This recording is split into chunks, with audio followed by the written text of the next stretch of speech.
Kuma ai e aho ata, pori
Hello.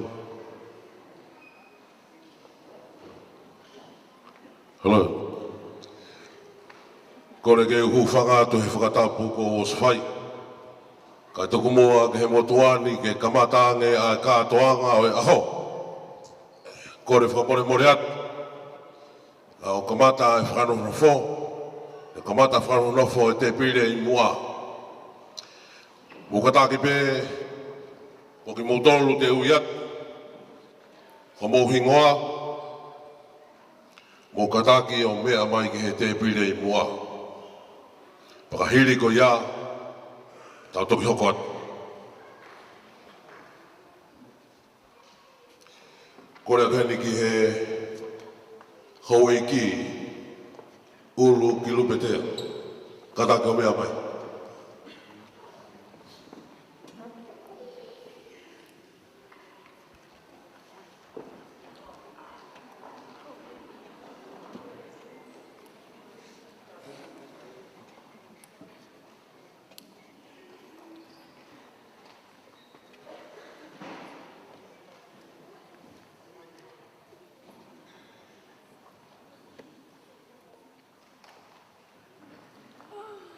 Kore whakapore more atu hene ki a whaiwhakau kamamoa. Kataki o mea mai. Whaiwhakau kamamoa. Ka pau hena.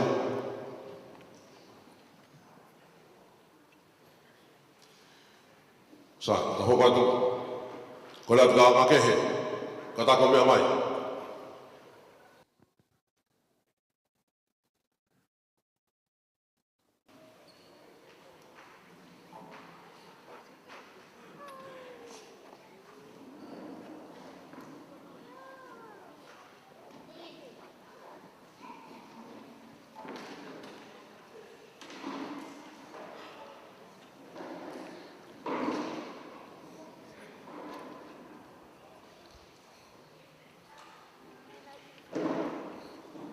Kore whakamore more atu hene ki a o te niri mahe. Kataki o mea mai ki te pire i mua.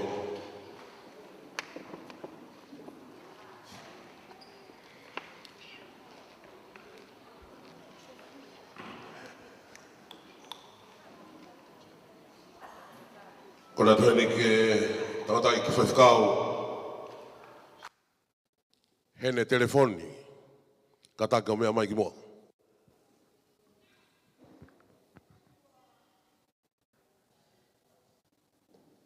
Kataka peku hena whewhikau hene telefoni. Mea mai.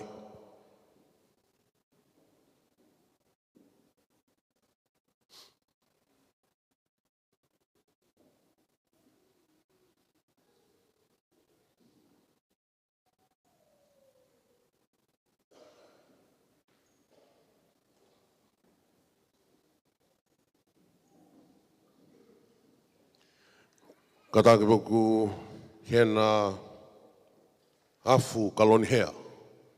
Kataka o mea atu ke te pire i mua. Afu.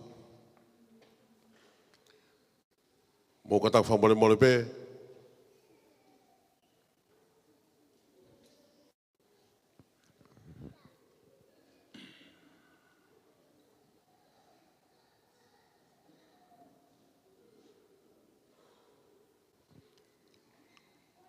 Kore whamore atu heni ki e he whaifkau Risia te whanua. Whaifkau risia te whanua, kataki o mea mai ki he te pire mua.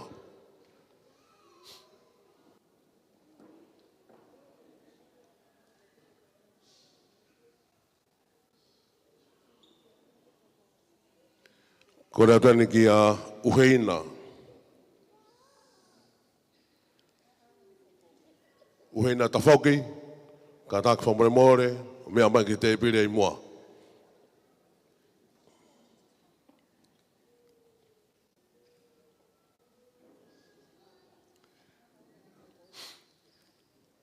Kona tēne ki a Rema Nicholas.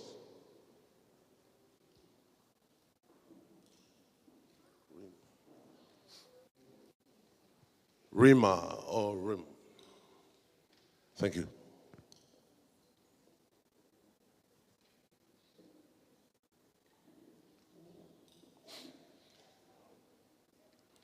Katange uki hena Saverina Malupo.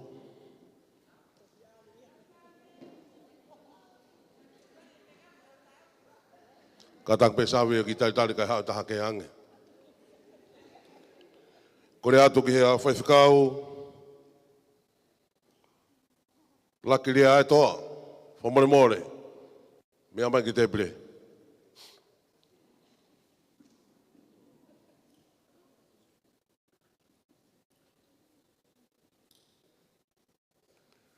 Whewhikau laki rea e toa. Kataki o mea mai ki te pire. Katau hokwat.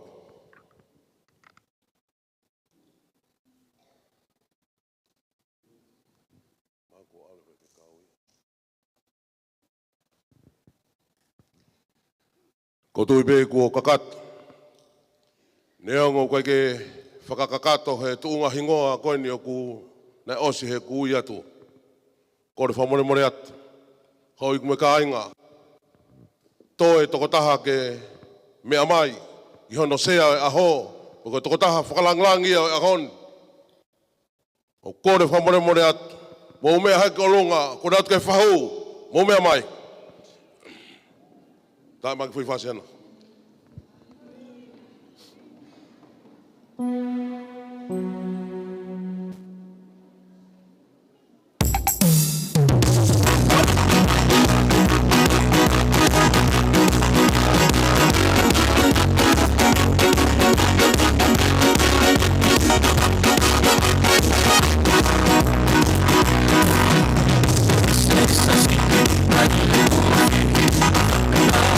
Somebody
Malo apito mo kata ki o mea kilal.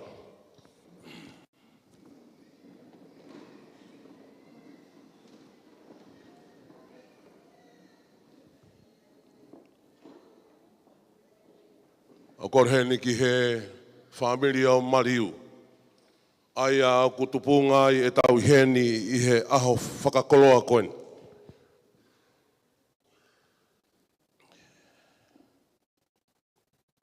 Nau tai, ai nau ki i proklama ko e whawhiloaki. Kia teki mou tolu, ki he whahu, papeheka teki mou tolu, hono kotoa, aku mou mea i he malu malu e whare koen. Au kore whamore more atu, ka hiria, tatoki ho atu.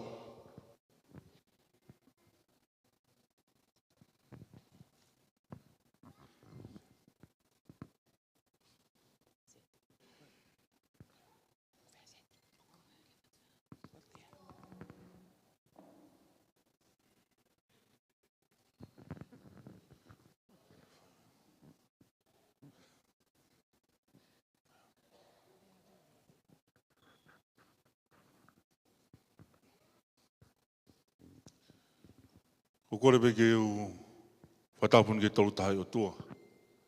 Ai o ne a whiho ta haonga. Whatapun ke whanawa hau eki mo haa matapule. Whatapun ke a olu ki le petitea. Malupo, mo i whare o malupo. Whatapun ke hui whahu. Kau talo eki. Koe kau tangata o e lotu. Pe whoki he whamiri tamai o Mariu. Whamiri whae o Mariu. Pe whoki whamiri mausi whine eiki ue witou. Kau talawo mo ka whine mui, o maa tau whanau. Tau launuku i he malumalu e wharen. Koe uhi, koe mea mahu inga. Ai tu whataha o e whamiri. Ka iaha ki whakaukau poha ki hawhi whakaukau ke uhinga ko e ahoni. Te tau tānako toa pē mea o langi mo mea o mamani o aipe ke mea taha koe whakamalo. Koe whakamalo ko ia tau whai ke tamai ku he wani. Ko hui ko ne ofa ku ne whai maki tau tolo. O tau lawe ai. Ne ongo ku ne susi ui atu ne se wani ti. Puku ne o stoa te taha. Ka hune kei tuku mai taha. Ke ne whai hono le rea ki e ama i lotu.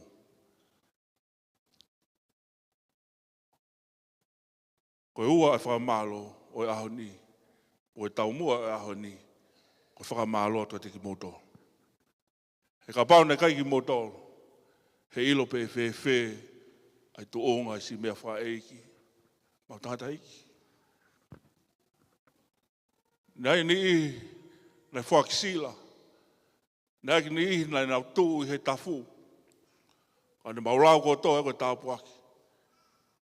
Mau tātā no pe mo whatau te hina. Tau ai maka mariu. Whawhe e taha ko tō pe nei nau o mai. Koe whakamalo pe. Kai ke te aha mea ia. Ane mau ilo. Ne kai ke mo hau koe uhi. Ko mo hau ia moto. Ka koe tatake lau mari. O tau lawe ai. Pa mau lau e koe tāpuaki.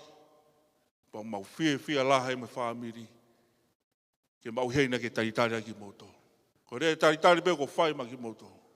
Ka iaha mau whawhotunga atu. Ka iaha mau hiwa. Ka iaha mau whame ite whai. Ka iaha mau ngahi tau no. Pa mori mori ko whanau pe ki moto. He taim tatau. Ofa pe ke tāpoki ki moto he eiki. Ho hoko atu whanonga. Ka ta hoko atu mo tau whia mo tau whawhetai ko tau tua. O kola at peheni ke whatau te hina, pe ke whanau ke whamopuna. Ke mau whaeta whai hiwa. Ka hiri pe whai hiwa ko ia, te upāsa at lewe mai kaki MC, ke ne hoko atu, ai toi ngā. Lewe malanga tau atu.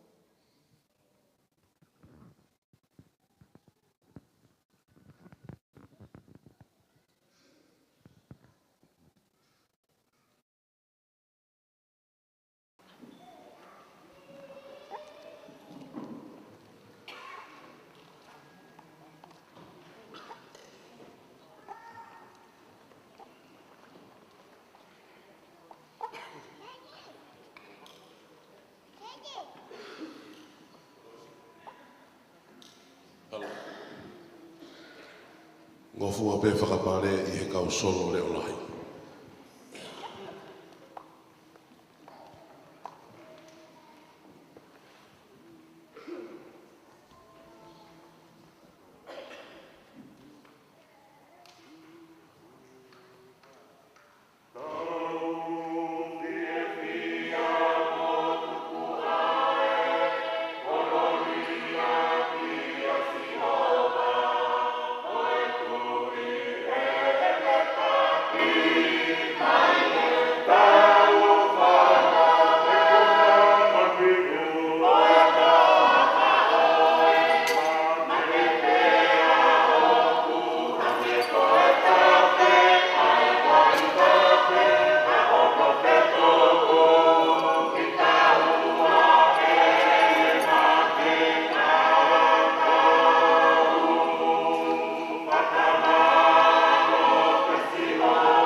Inua ke whai lo kai.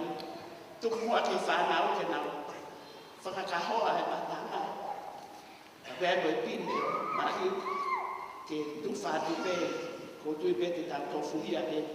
Pato ki hoko te tau kōkana. Kore ke whanau. Mō kātak. Mō lawa ko toa mai e kahoa. Whakakahoa e taha. Kua pēr ki whanau. Ke tau inasi. He momo. Na e tō me fofonga ni se wāni te. Ange koe na tau lawe ki ai ahi. Ho whātu.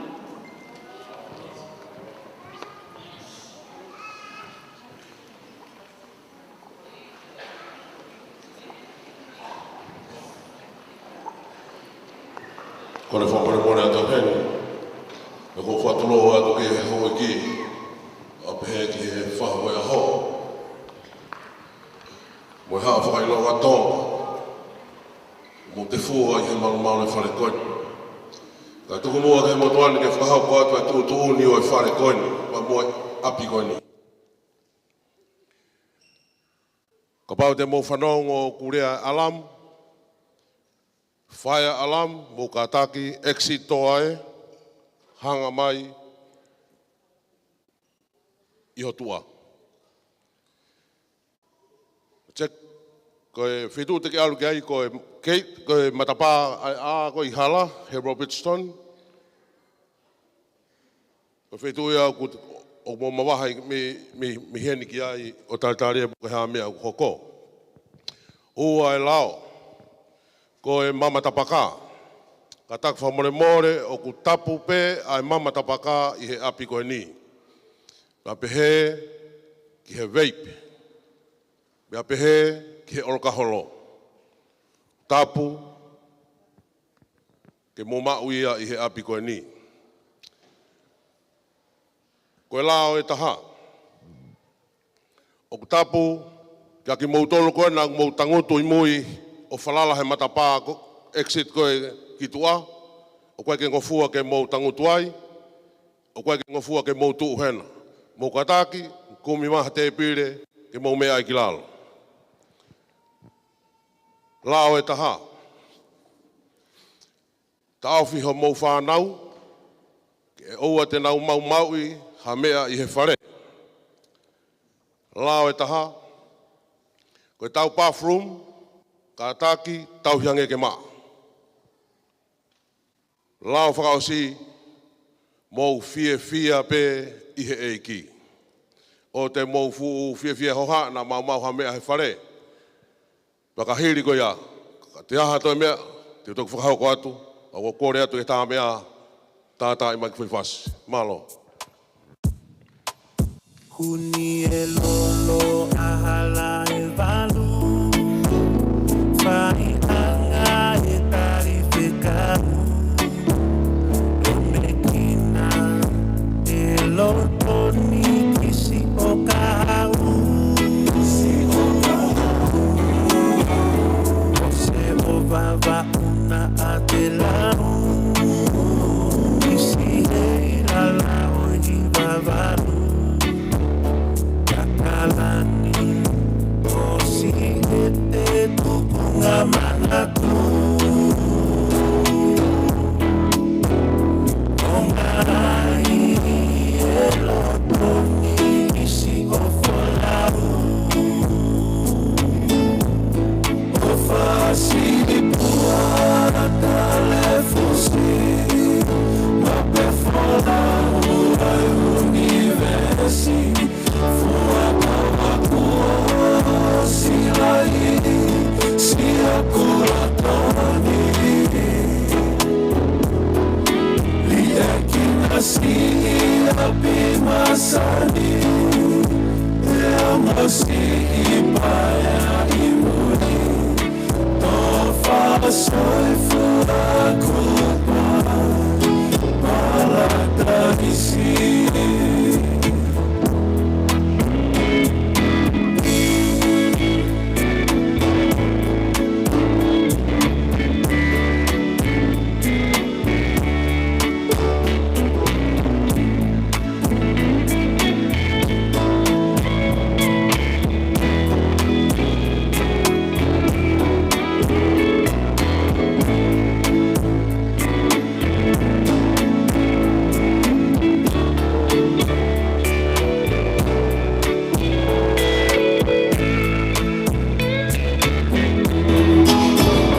lotoni kisi okau Lose ovava una atenau Kisi heina la oi vavamu Kakalani kosi ete na manatu Ai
Koe lawa pia mou whakahoa. Pia mou kataki o mea ki lalo. Kore atu whamone more pē. Ki tangata aiki whaifkau. Ka wamoa.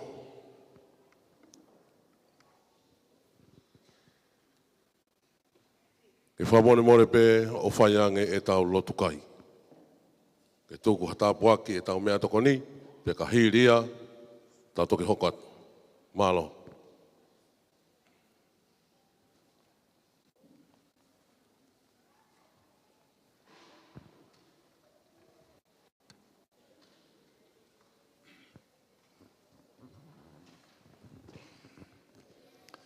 E tau lotu. Tua maf. Kai au bito te mau fiu. I e tala noa i le rei o e a Fiona. Ko i o tua whai le rei, mau pē, ai a Fiona ki o mau whahinga. Mau whawhetai koe mau hao tua, o kuhangea ko e a Fiona. Ki e tari e mau lotu, pia ke fie kau mo ki mau tolu, e mau ngahi me a kotoa. Nā mau i he whai toka he ura ki konga, o e poro kalama, pa mo e ua o mamawhao e a honi. Mau maua o mai ki he wheitu la a koe ni ai ofa pa mo e teu ko tōna ki he whamiri. E o tua mafi, kai hame ai a te maulawa. Koe tāpuaki, mo i monu ia e tupu pe i hapotu te ke au ki ai. E hange ia hangou e uheina pe e lahi hono tāpuaki. Whakatāmua e o whani. I lo ai a ulukilupetea o iki ka maa e whahu. Maa e hawhaulunga tonga. Ko mau katoa i nasi pia mei ofa o e honi. E ki whai tāpe ki nā ki a mau ngā sino. Ke mau aha mau iwi moha mālohi. Ke i hoko ai pē e mau tauhi ki ke a Fiona. Whakatoa e lotu pia mo i hū kua hake atu. Hua whai kuna o aloko si su ka ko mau whamu ui. Amen. Whamalo lahi heni ki he tangata i whaifkau. Mo e lotu e mea toko ni ko tōku ho tau loto haha o ngā. Ko e tūtū ni lewa eni e tau mau mea toko ni. Hau e ki mo ka inga. Te pire i mua. Sevi be. Ko e keita. Ko e keita e ua. Taha e whahi hifo. Taha e whaha ke. Pa koe o mai koe no mau ho mau mea toko ni, o kai ke whemau ke kiu e fula i ni me heno tau ke hala koe. Koe tō mai pia fwoi te pire e ua, taha ki he, taha ki he. Taha ki he, taha ki he. Kai ai tō ope ke wawawe ona ke tata, ona ke whao, ka hiri ko ia. Tō lahi pe ka inga ke ho mai. Sai. Pa te pehen leo. Koe kamata, foi te pire ua me whai koe, ke whai koe, o keita. Te pire ua me whai koe ni, ke whai koe. Sai, te teu. Mo katak, mo mea mai o maa, mo mea takoni, ka hao whakatau te pire pe ua. Ai a koe na o swakawha ki ai, malo. Tai matau masa.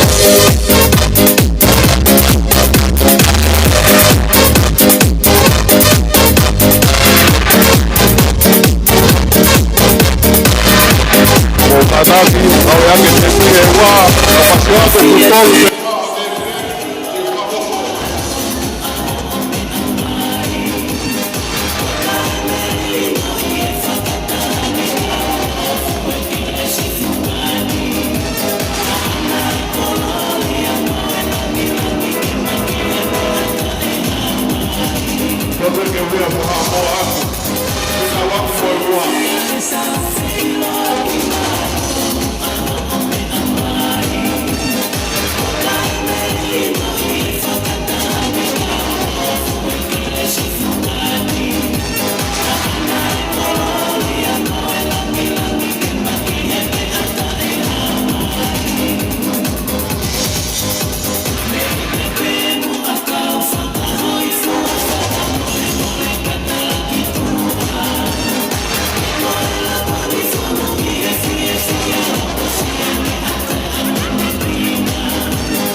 koe tai me tau horo.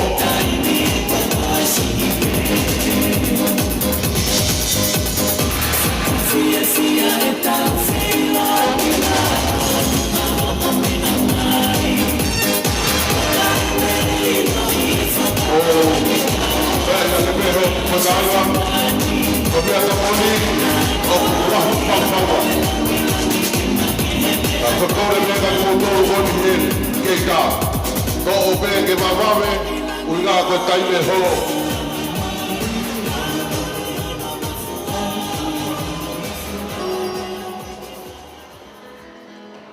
Tō whawheunga pē ko ho mau, ho ilo. E tāke security.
ki o whakai o mo whanau. Hau kua tonu, hau kua whaka whake mo fua. O kakaka ki te punga ka mo whanau. Ka kua tana koni, ke sika ama, mao.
tamaka.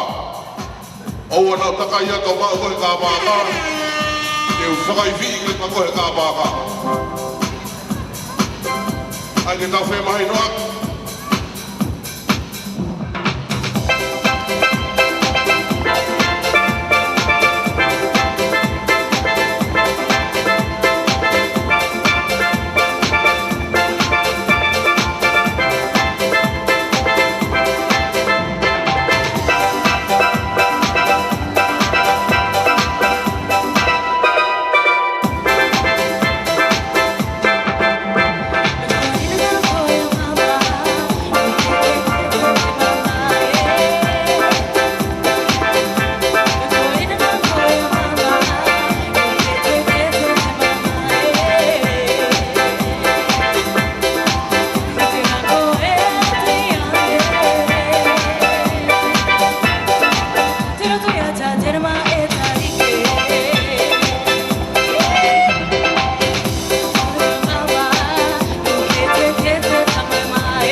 tahi whanau, tohanga ia kamo whanau.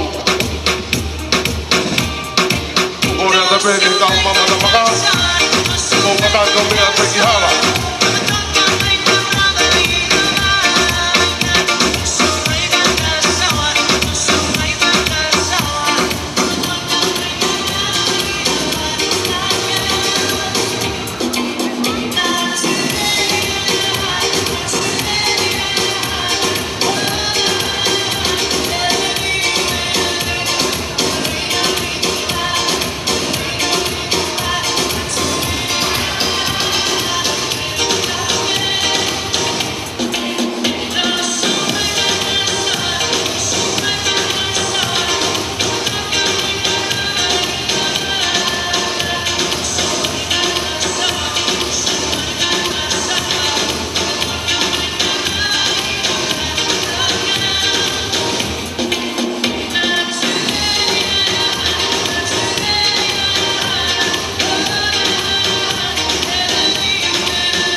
whakamei te kuwhai, me kau whakamei te kuwhai e whiwhi.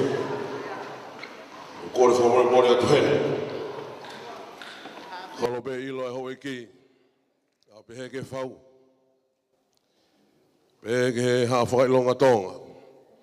Ka whakahoko atu pe e tau prokalama, uhi ngā pe ko e tau taimi. Kore atu hene, rea me he whaamiri tamai, a mariu. Ka pau o kuki hena hataha i he whaamiri tamai a mariu, ka tāki o mea mai whahokoange ai whatongia koen. Kore whamore mone atu ki a ngakehe.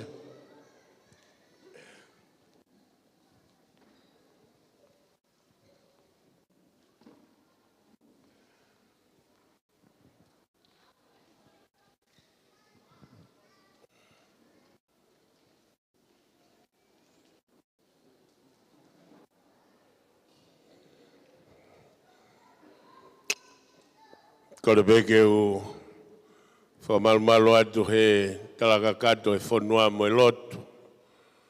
Ka uma e tala whakatapu ko tau whanongoa he kamataanga o e wheohi o e whiawhini. Kore peke u tala mo kāpui. Whakatulou atu he ki e hoa iki. Ka uma e whare o malpo. Pea pehe ki hamatapure. Kau mai kau si kau whai whikau mo halotu. Pea begi he kāinga. Pea mei he hala manga o no kau mai makahoko walu. Pea mei tāki moe a kā pea moi vai ko niu tō ua. O au ke funga whonua. Whakatulo ua tu ke kāinga ko toa pēngi. Ko wilo koe ka kato ia. Ai hao whanga o e ahoni. Kau whaipeha ki i rea.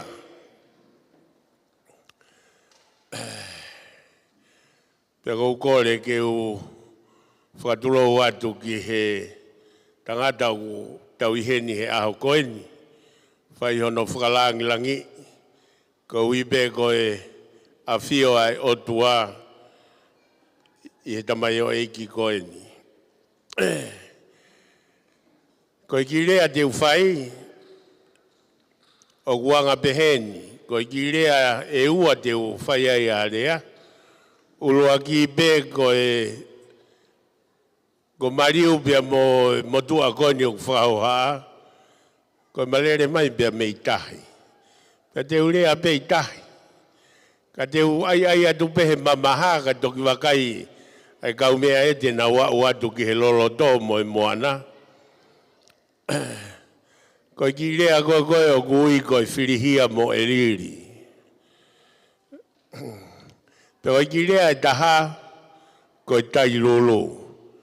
Koe hui koe motua sea stonga tau a tai na au pa te urea pe he tai lolo. Koe tangata koe ni tau kau o tau katoa mai he whiawhi koe ni ke whahano maalari. Koe tangata o ngai tangata.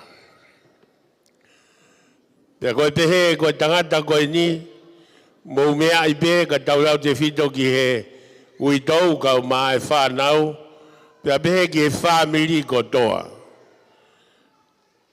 Koe tangata koe ni, na e mohu tare niti. Pono ai whamahi no, na kai ke hama hamea. Ko ipe koe tāpua ki na e oange he o tua mai tamai o iki koe ni, pea ku mohu te unga ia au pito, ai tamai o eiki koe. Koe tangata koe ni na alfoko whai ako i he hala manga ono, pea ku whamoni mai a lavina ki ai. Ko hinga ia e na maheni pe mo lavina, ko hui e na alo whai ako he hala manga ono. Pea na nofo fuoloa e tangatani i he lolo a halai walu ko hui peko ngahi whatongia keke. Pea ko historia ko e tangatani na kai ke nofo pe potu e ta. Nai hange ia koe hiki te niti koe aha Israeli. Pea ne hiki mai ai ki motu. Pea alu mei motu ki tonga. Pea kai fie maari e tangata ai pea hiki mai rewa ki no silani.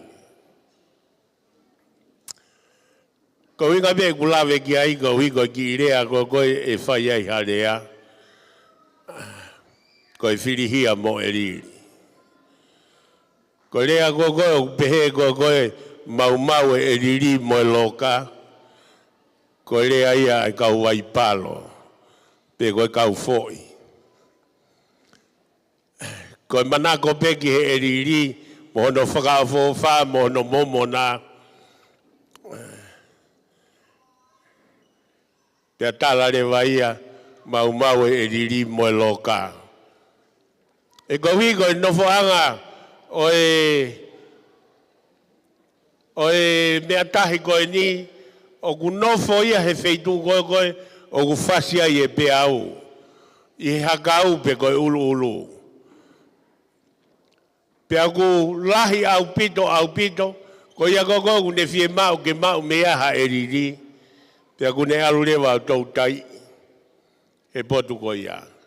Pea koe uhinga ia a e whirihia mo e riri, koe whirihia. Koe whoirea ia, koe whirihia. Koe whirihi, koe ngāwe ia e pe au ke sino e tō taha koe o kune whai ai tō tai. Pea koe tangata koe ni. Koe tangata na e whirihia mo e riri. E na kai ngata pe ia i he whamiri. Na ingata pe i he whonua. Hange koe koe o ngongo na tau whanongoa neuhu i he whai toka. Na rea watu ki he lotu ai whai whatongia e tangata koe. E kai a haofu. He koe mala a kaurai nai tupu mea ia Mario. Koe tongi aki nai whakatou katea. O tatau pea i katea pea moi hama. Pea hika i whahao fwai. Nā loa ko ilo pea kei lahi e tau polo kalama. Kau hau ke herea hono ua koe tairulu. Ko mariu ko e ki waka pe moi. Ko rea tairulu ku mau pe ia pe mei he waka, ka koe waka la. Mau sisi pe kau mea heni ko na wau ki he tau ono ko fulu fitu ngo fulu. O nau tau ria na nau whaafolau holo he waka la i tonga. Ko taimini fokia ko mi sini pe mea kotoa mo teknolosia. Ka koe taimi ko e koe wholau na whai pehe wakala. Pea koe tairulu koe konga ia o e waka o kuofi ki he whana. Pea koe whoi hange nai he tau whakatata peo hange ko hapuha. Pea ku taimi ko ku wholau ai e waka pa ku ave ai oho tau te fito. Kia ki nau tolu koe ku nau vai he wholau. Pe ku nau loloa, pe ku nau toka kovi. Pe ku awere vai nau oho tuku ki he tairolo. Pe koe oho koe he aho ane a whi, koe mea inu na kai kia hina inu pe enia. Koe niu matape. Pe he ikai lava noa ke riha fo niu ia ki tahi. E taimi ko o sia hono mau. Pea ko e kano iniu ko toa pe, ko pau pe ia ke ave pe ki he tailulu. Ko e toka teu, ki hatu tāmaki.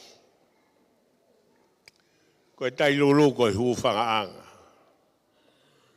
Ko e taimi ko e hoko ai whakae waha, ko mai e matangi, pea whaiwhai, ai wholau, kanau hake ki hamotu. Koe mea koe na e whao he tailulu. Koe mea e te nau mau mou i mea ai. Pe tai me taha koe wholau, o ku tofu ki e matangi, pe a kui kai lava, ai waka ia ke ngā unu ki mua. Pe ko nau hūwhanga a ngā, koe mau ia pe mei he tai lulu.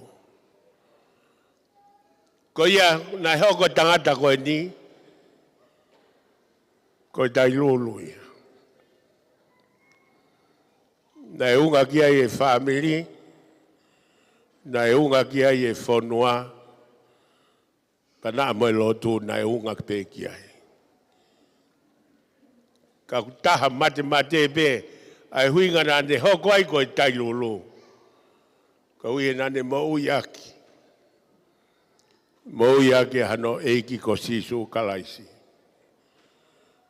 Ko tumutumu ia, nei au kia e whai whatongia e tamai ko eni. Pe koe tau kete ko eni. Pe koe huse pāniti ko eni. Pe koe kui ai tangata eki ko eni. Na ea uone mo ui aki. Ne ilo a hono hūwhanga ko sisu kalaisi. Ko tui ka inga he aho koeni. Ko whikau mahu inga i o hange koena tau whanongoa i whai toka. Ko tukutuku lau mea ena o mai he se vāniti koeni. O ki tau tōlueni he ahoni ke tau whai a lere fuka. Ke tau kau he lau, pea lau he kau, lewe e malanga kau tau atu.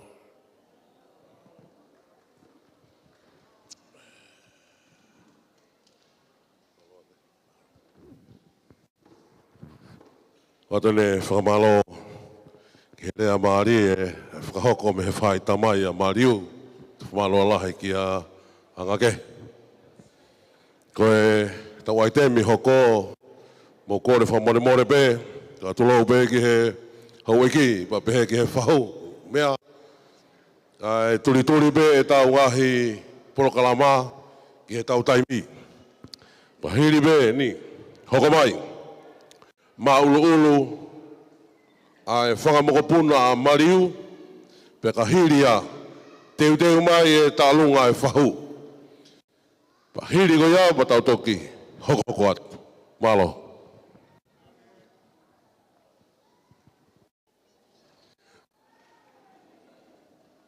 Mahalo ku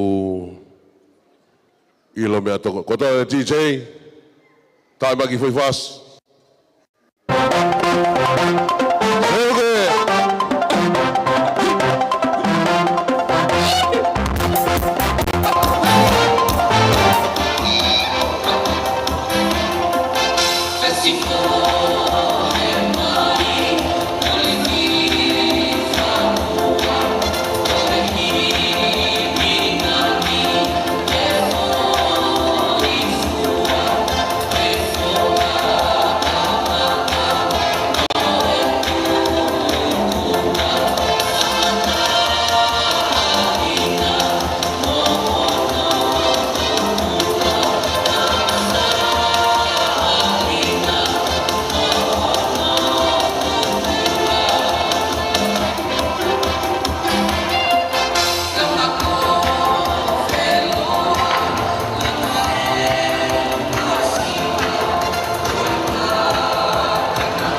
Katoa, puno.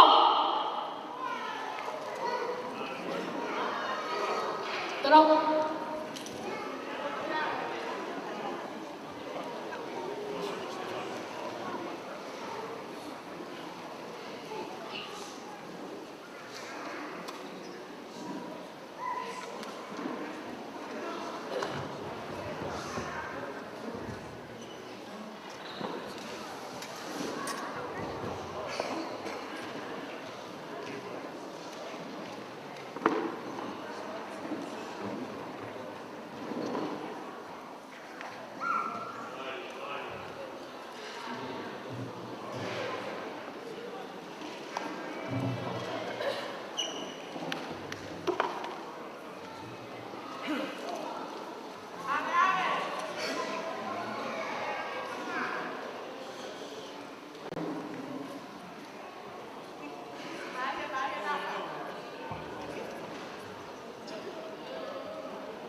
Katoa, fu.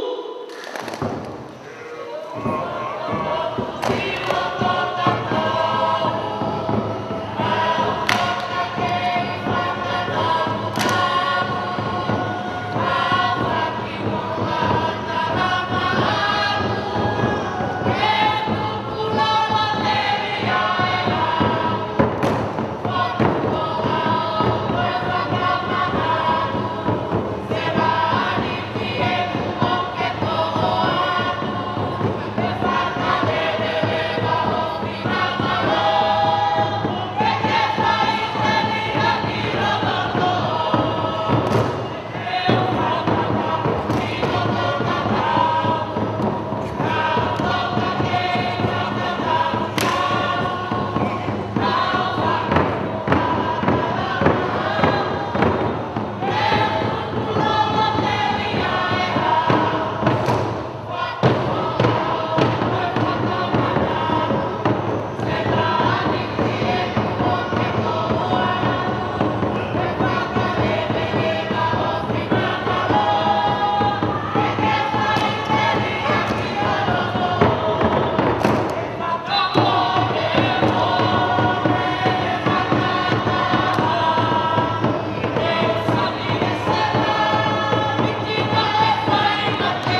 Waiha Security.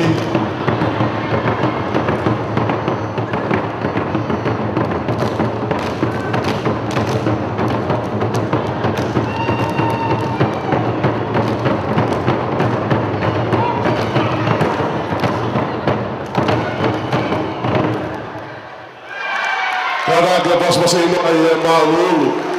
Whakapakapuna i akata ke ange kau kona i whareni ku kai ke whaha kona hua ka i whare.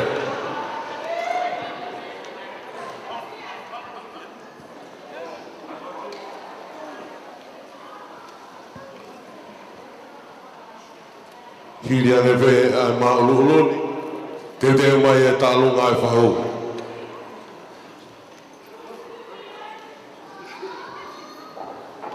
Kore whakamore more pe. Aki motolo ki ai hau mō ngahi ai temi. Ke whakahau ko he whiawhini. Kore pe ke he wā pe pa moe wawe. Ui ngā ko e tau taimi. Malo.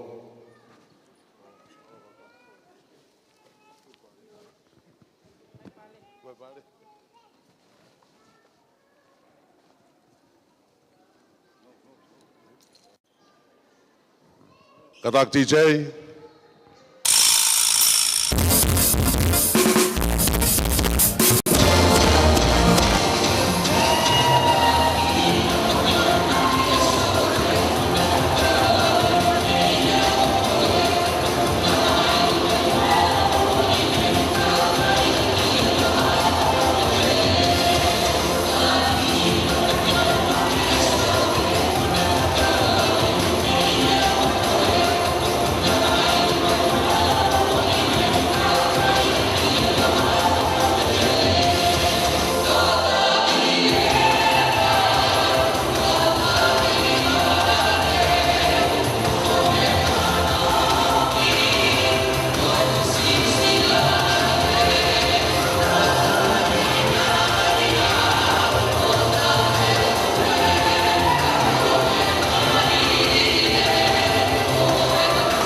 O kore whamore more a te ki he hou iki. A pehe ki he haa whakailonga tong. Ka inga moe sola. Ko e tālonga ku teo ke whakahoko he whiawhini. Ko e tālonga ia e tahine hoi fua. Ko e whahuia o e ahoni. Au kore at DJ. Tā i mai e langi taolunga o e tahine whau.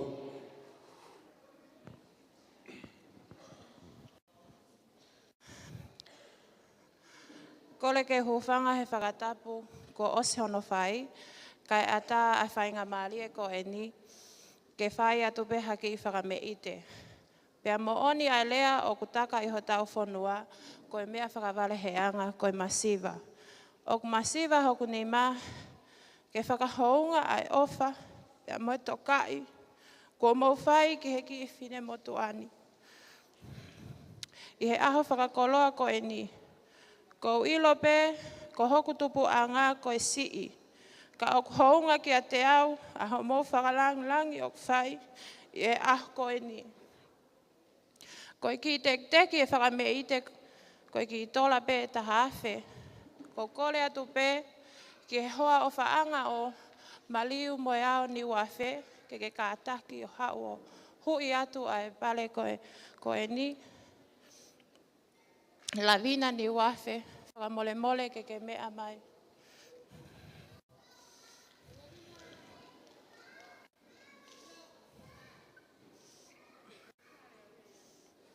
Tō pare koe.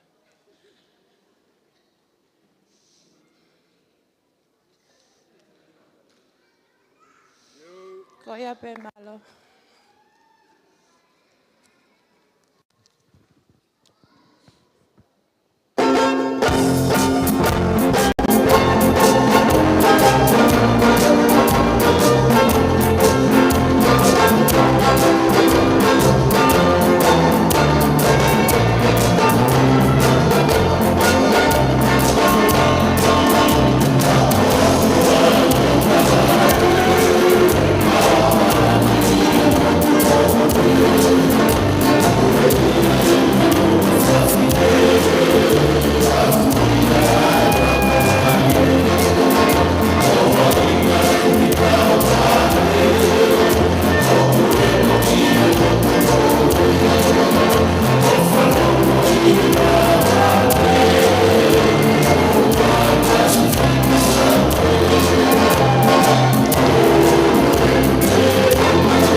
pasipasi mai e talunga o e whewhi.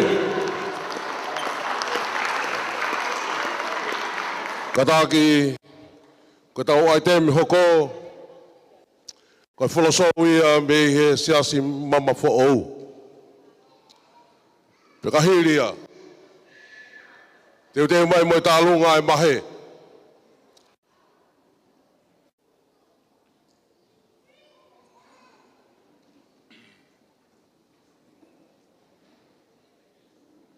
Pakahiri ko ia tau toki hokohokat.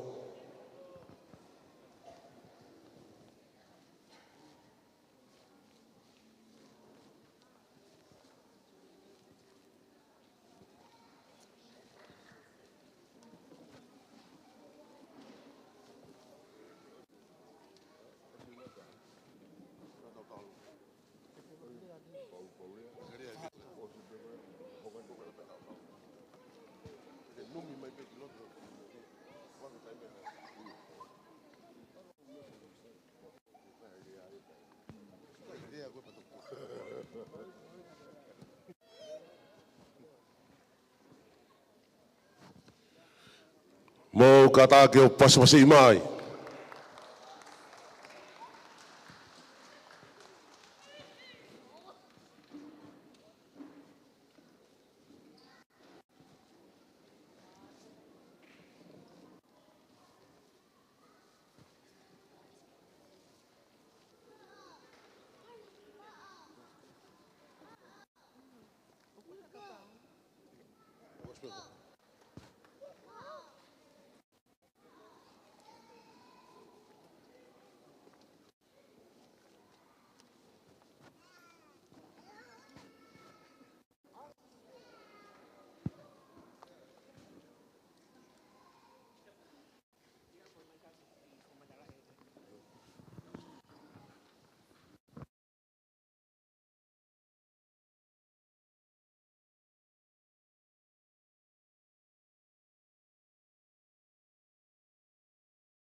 Tapu ke o tua mafu, whamaru i o tau, hao mai e hon.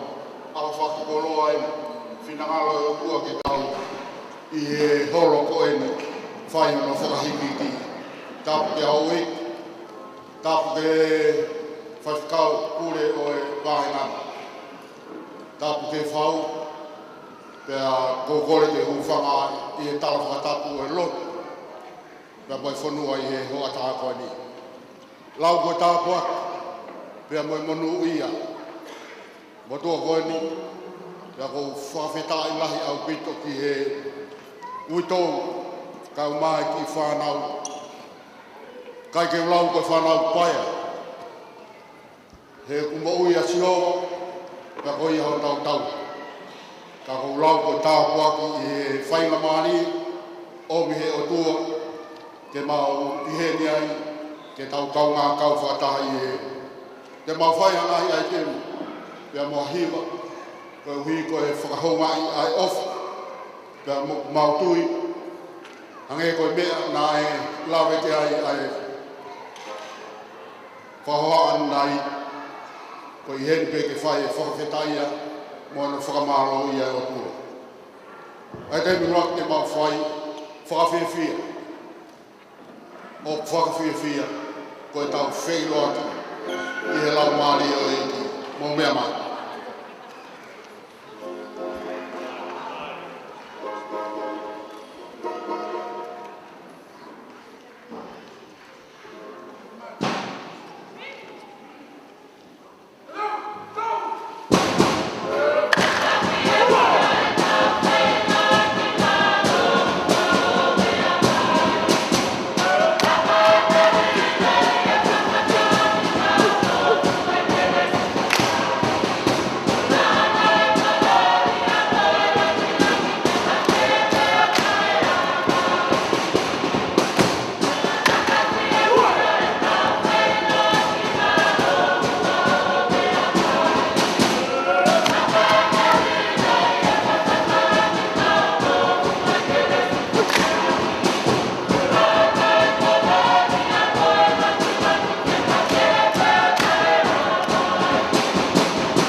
whai e whanau, moe nau whai mai. Tai menia ke tau turi, wāwe hoko mai e iti. Ko we ngahi aho ia, pēr toi si e taimi, ko tau whainga maari e he mo ui, tau hanga ki he o tuanga. Turi e mo ui, whaki e tau mo ui ki he iki. Te mahoko atu, te whaiwa hoko e whai atu e he whanau, whewhine, ko e i. Whetai ki he iki, oa kalaisi, ko ia e i, o kune to'o mo tafu. Tene tafu, ai kino haa o tuha, pēr ne auhani e ai kino haa olo to, ke tau wiku ki he mo ui tae ngata, ko sisu kalaisi. Te mahoko atu, ke whaiwa ko ia, ko i.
Whetai lai au pita ki eki. Whetai ki eki tai. Te mahoko atu me whanau tangata ki e whahiwa. Whaiwa o pehe e hinai. Hina whakaafo ofu. To ia me e whakaafo o katahe. He mamani ko ni tahte. Si sukalaisi ko ia nai putia. Whaki e le mo uhi. Ke tau whainga maria i he whanonga. He mamani ko ni. Te mawhai atu me whanau. Ai whaiwa ko ia. Hinai. Whetai ki eki.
E tawa ki he iki.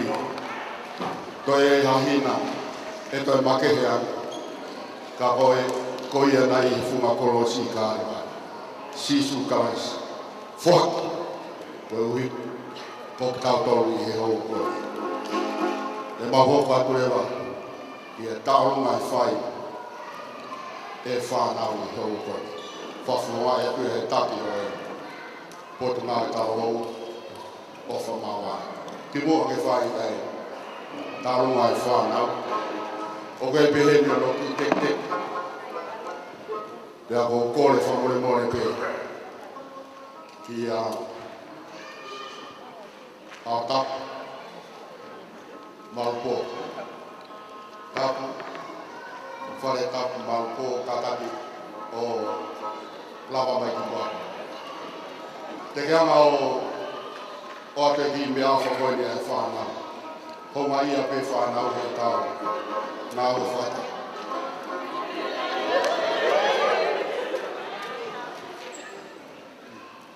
Ka ki a mea e mā. Toko nea pēna kei whai whatani a e hoa. Kea mau whukonga ia la api. Taro mai whai he. Kau nā ko ni. Ko iskeri tahanga.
ta ai te ki ko ofai ko iske ta na kai ke mama i ne mo ui na ne afio i ta tu ta mai hoko mai a ofa hiki ki ta tolu o ta ma o fai na mari e lo te ma fai le ai te fa si ko fo hiwai Faka mole mole. Ho tup peke mau whaiwa. Pea mo mau whiwhia. Ko hui ko eiki. Whawhetau. Whawhetau lahi au pika ki eiki. Ko re whamole. Teke whakahoko e mau. Whaiwa whaosi. Te mau lau atu. Te au ni manoa ngai sāne. Koe aho e nia e whakamaro i. Ka koe aho e ni whakawhetai. O angi kororia koe langi. Hae ngau e nai whai he se mani ki koe. Tau whoaki e langi ki e teia. O ko ona ai langi. O tau tolu i. Ko tau whainga mani e. Koe te resu e ofa pēa. Te mau whai lewa e. Lau atu e teo ni manoa ngā sāne. Ulo ati ke ono. Teo. Lau. Teo ni manoa ngā sāne. Esu ati ke ono. Hallelujah. Whae na whamalo e la. I ona whia matapu. Whae na whamalo i a tā ono āmanu. Whae na whamalo e wiko le whae kaukaua. Whae na whamalo o tā mo e lai o e le whotuna.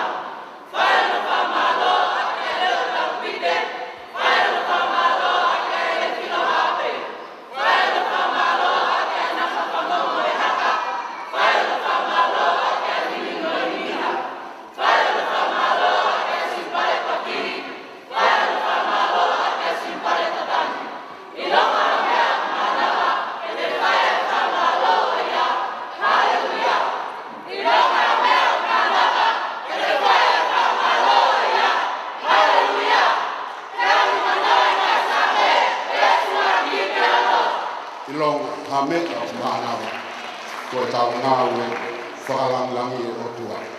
Kōwe ngahi aho, wāwe ne he o mai. Whakamore.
Kakato mo lawaki o. Ko te kawi a e fefi. Foku, ko lotu, mo tokanga ki fofora o tari atais. Teo teo, punau. Mau. A foku teo.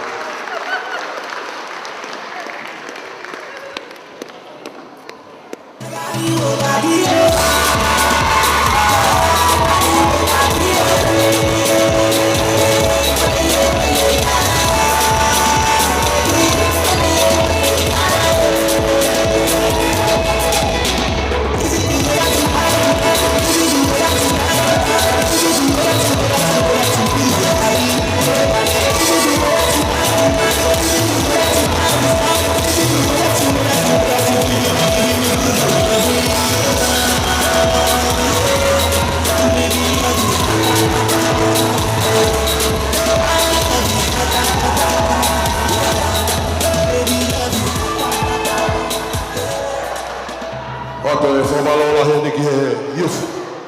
A sas to kai kono. Whai wa maari e ko mō whamei te aho. Kore peke whakatulo at. Hou eiki pa peke whahau. A tāngu mua ke whahau ate whatongi a koin. Talunga hoko ko e talunga ia e whamiri mahe. Ko kore atu. Ha whewa kotoa pēr kui loto whareni. Me koronga tataa. Loto nei iafu. Ma konga beki whungafonua o homo taimi en.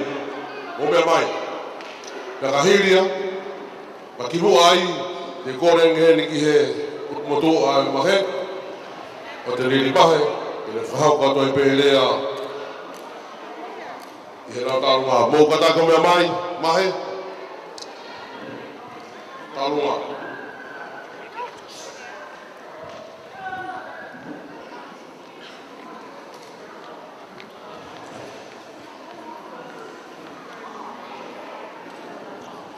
Ka whoki e ahoni e whiawhiarahi e whamininu. Whataha e nui whamopona, whanau. Ai laitaha o e whamiri koe ni, me whanau, tutupu mai ai. Whamiri koe ni, ai a ko e whanau e whamopona o Sares Mahe.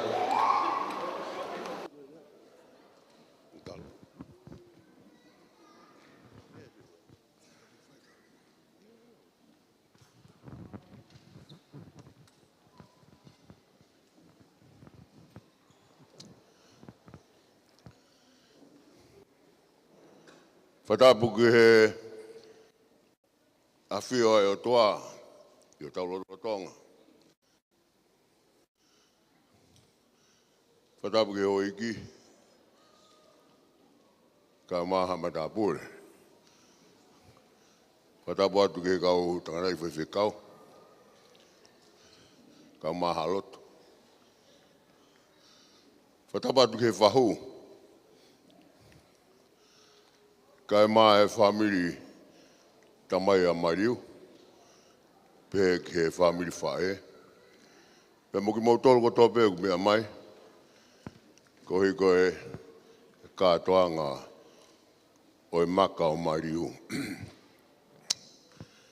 Nā ku whakahakonga pe ki he MC, te u rak whawhufunga e rea, pa tuku whae mau tālunga. Ka sai peke nau ki tuu, o sio atu peka ki mautoro, ka whai e kurea, pa toki whai rewa tālunga. E kai ki uto e whakaloa.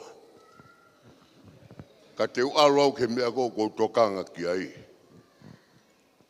O mātou ngai he tau heni he ahoni, ko hui, ko e kawe ngā, ko e lotui o e maka o Mariu. Mau inga o pito ia ka inga ke tau whatoka ngā e mea ko ia. Ai maka ko e mea mau inga. Ka pao e haki ka wenga te ure ai ko ki paro vepi pe ia o ku peheni. Ta tau e tua pe mo e parai. Tatau e tua pa mo palai. Ko e tua hange ko ia ko mea I he kau tangata o tōkanga. Ufi e kia. Ai tua. Ta kono kawe ngā ona. Ke tauhi ke malaala. Pe toki fo. Ai ufi koi ni. Pe a ifu. Ki hono mau. Oi mea toko ni. Koe palai koe ufi wao ia. Ufi a urata peke tuu he wao. Ka ke hane kākunga ana. Ke ofi mai. Ki kolo. Ki he māmā. Ka koe ku kawenga aku tatau pe ai tua pa moe palai. Ka koe taimi koe ku te ome ufi koe ni. Ke tauhi. O whakatatau ki hono tauhi e tua. Pe aku ifo pe ke mau e mea toko ni. I he ufi koe ni koe palai. Pe aku hingai tatau e tua pa moe palai. Tatau e ufi whakaofo ofa. Pa moe ufi koe pa me he wao. Koe a honi. O tau heni ke whakamanatu e maka o mariu. Nā tō e mariu e maka he loto whamiri. Pea tō he loto siasi. Pea tō ki lea mai a mariu. Koe ni e maka. Whie mauia. Ke ai ki loto ke mo ui. Koe maka ko sisu kalaisi. Koe maka mo ui ia. Whie mauia ke ai ki loto. Pea ka paurewa. E uitou ka mai whanau pa moe whamiri o mariu. O tau whie tatau pa mo mariu. Ko mariu na ne tō e maka. He loto whamiri. Na ne hoko koe tau sipi. Na ne hoko koe whai whikau. Ka pau te tau whakakau kau ke tau tatau mo mariu. Ai e maka ko sisu klaisi ki loto. Pea toki tatau rewa e tua. Pea moe palai. Koe kawenga ngawe a sisu kalaisi. Koe hoko mai pa mei loto langi. Koe maka mauinga. Koe maka koe a nai hoko mai ki mamani. Hena tau nofo vao pe. Na kai ke tau aski kolo. Na tau nofo pe he uho ngawe ngahala. Pa moe mate tae ngata. Ka koe ne whenga mai ke tatau e tua pa moe palai. Koe ai. Na hifo e maa oni goni. Koe maka. Koe uhi, ko koe pia muau. Pero ki whorwhora mai a sisu. Koe aku ne whae whinangalo e utamai. O kou kaunga ea. Pia mo ki mau tolu. Ki he pureanga o hewani. He kai ke uloto ke tuang ki tau tolu. I he whiawhini. Kou whaamu. Ke tau ai e maka ko sisu kalaisi. Whorwhora to tonu mai a sisu kalaisi. Ta tau pe a koe mo sisu kalaisi. Ta tau pe tua pa moe palai. Tau kau ngā ea ko tua pe. Ki he pure anga o hewani. Rewe malanga. Kau tau atu. Koe mau tālu ngā e. Ai foi feti konu tua di loto. Koe ia. Tā mare ho mau fasi o mau tolu. Ka mau aiki mau tolu me aku. Tua ngā kau tamu koe ni.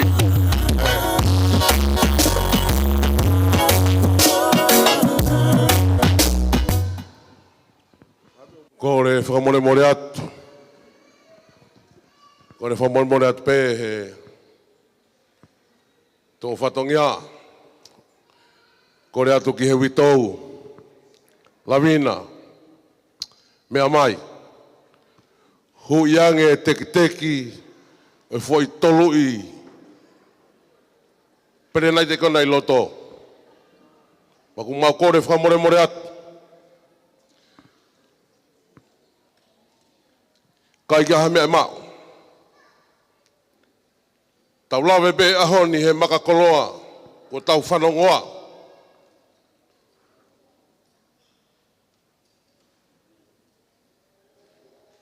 Hui e pare.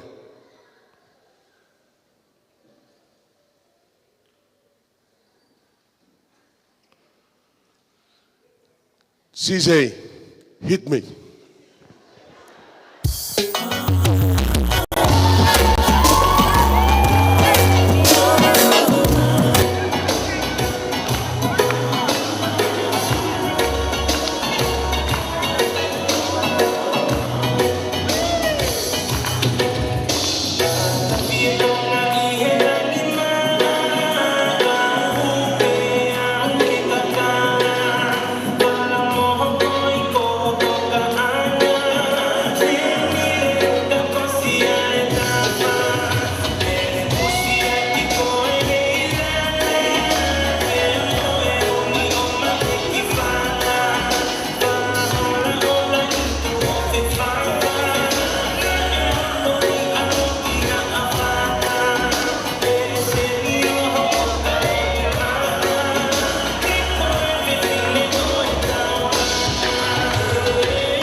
Kataki toko maumai e taluma Vancouver College. O kataki o mea mai.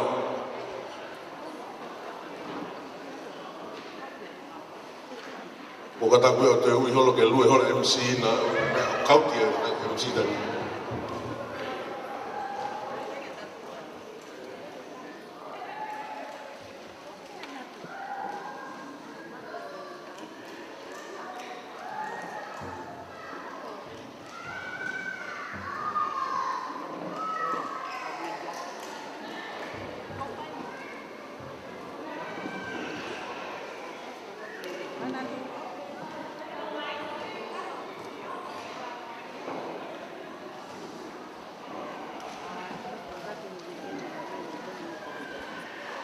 O kataki o pasi mai.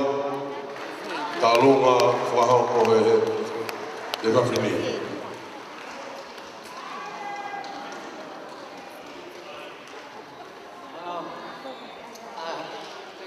Tonia he.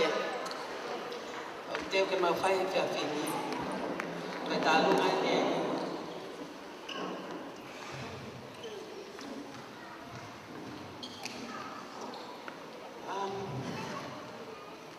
Ngani whawhawhawha mariu.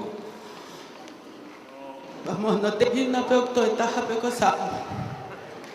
Lavina, kia hame e mama.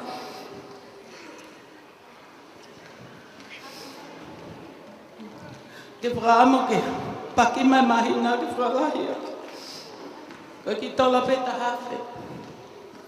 Mea ke peo hui me ulo leisi. Ke kumia ke hau foi malo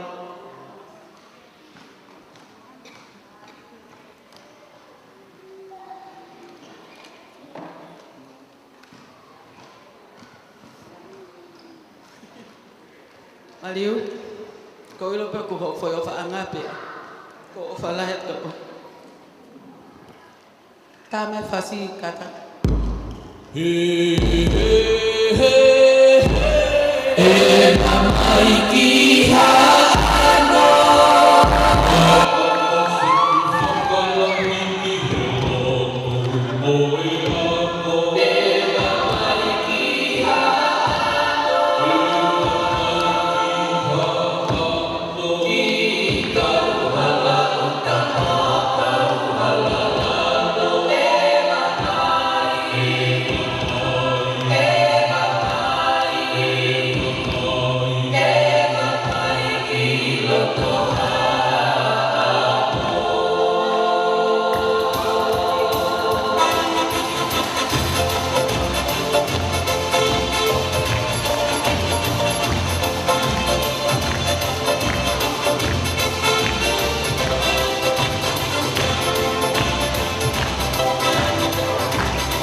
Pe au e whatongia koe.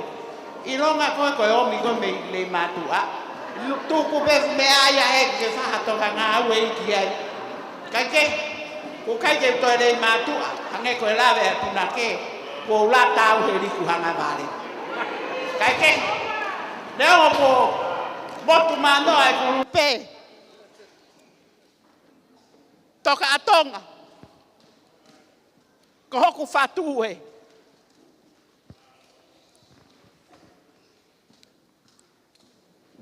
Pe hangai koe lawe nā tau whanongo ki ai. Nā ne whano mai. He nai osi ono i vihe lea na kai ki uwhai e ha mea.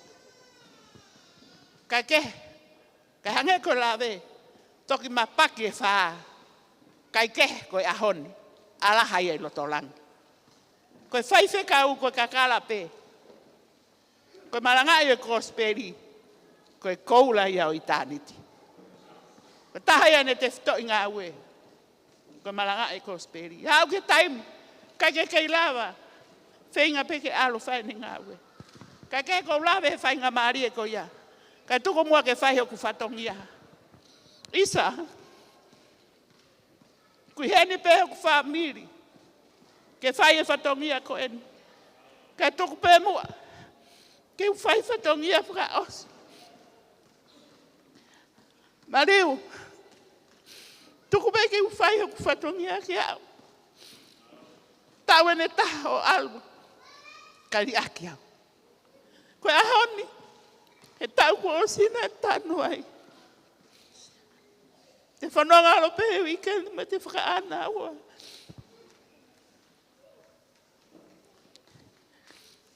Koe kulu pē kua motu manoa. O koe kua siu ki tuatonga. Ka te nofo e taimu ko toa pē me te ana aua ke ngai koloa na ne omu. Kai ke, rangari ko te whakaloa ngā tuku mua ke hoko atu hoku whatongia. Whaturoa watu lupetea. Pehe ke whahu. Me whakalangilangi e hon. Whamaroa save. Me whamiri o mariu. Mei ma whahi oku mafu oku he o mai o whakalea pehe mai. Ka kou whalea angi ki hoku whanau. Koe ku whai peha ki mea ku who pehe mai a. Talo e tupu i le mātu ane ki ke sio koe ha mea pehe. Koe ne ake peha mea. Talo o tupu i le mātua. Na e teo hoku whai aho e tau ko osi. Koe hoko ia ku tau fitu noa. Pana e teo ia ki o katopa. Ma te mario i akosi. Kaniseri lewa mea kotoa. Pana pehe au e hanga e ku whanau o whai o PFTI he taun. Nau tokanga pe naturia ke ai pe makai o mariu. Kai ri aki pe au. Kai ri aki au ia kou kei mo ui. Kai ke whanau. Whai pe au tau whatongia ke au. Koe whaka osi e. O kia ia ki ngā oto hen. A taina pe ka tupou. Koe whakalangi pe. Mo whakahounga. Hange koe rea nei whai hoku whoha. Koe katoanga e aho ni. Koe whakahounga pe. Mo whakamalo. Mo hongo sia hene peki a. Mo toi hongo sia mai hene. Hene tautaha. Kai ke ko o whatu. Koe ki lou veve. Ko te teu e taina. Pea mo tupou. Koe koloa ia e whahu. Me la ia. Hange ko lawe. Koe si. O ke tupu ai. Kanai kai puri a mariu ho ofa. Mo ho tau pili holo e ne puke.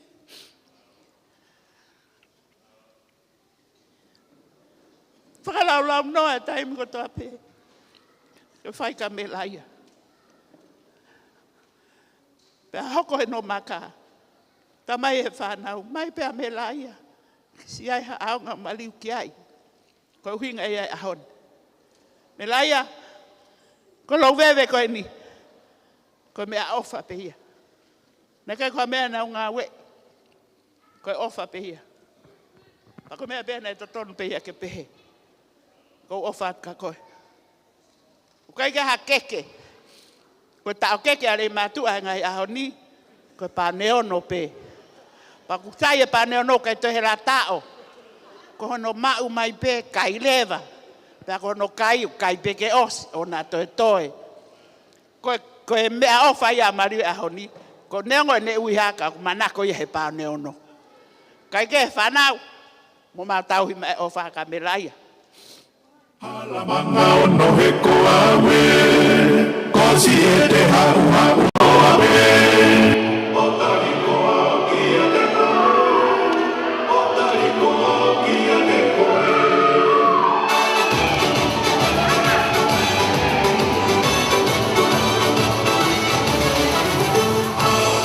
Ono he koa we, kosi e te hau noa we. O tari koa ki a te koe.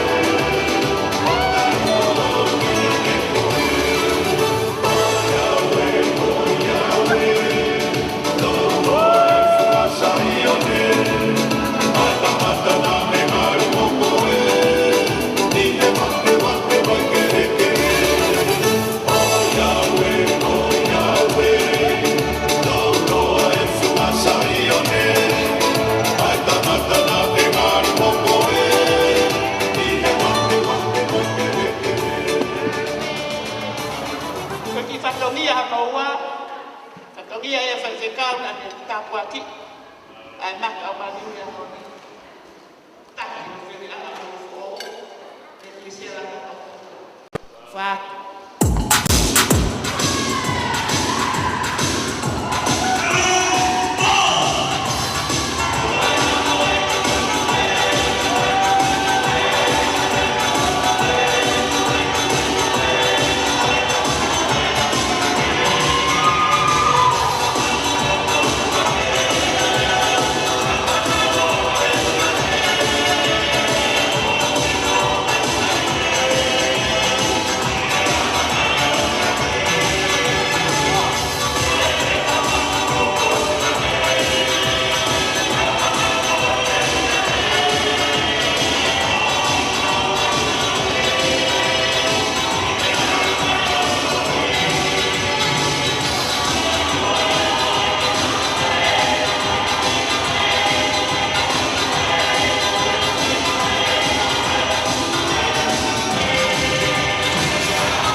te hoko ke fatongia no hoko na mo fano ke foi tue ko nai to krosini no ta o au ya mo maliu na mahiva e hiva bandeo ka ka mafa kana mahanga hiva dai ngom ba alu holo ayo a ahi no mafana mau so pe mau tol mau hiva pe mau tol pa ko ne mafa fano ko ke mahiva ko ta pa kai pe ko ke au ka roto pe ki kau he hange ha souvenir ale o fanga ko aho ne tue alu kata tue ki tanto bo feina ko kolo a hoko ko kolo aya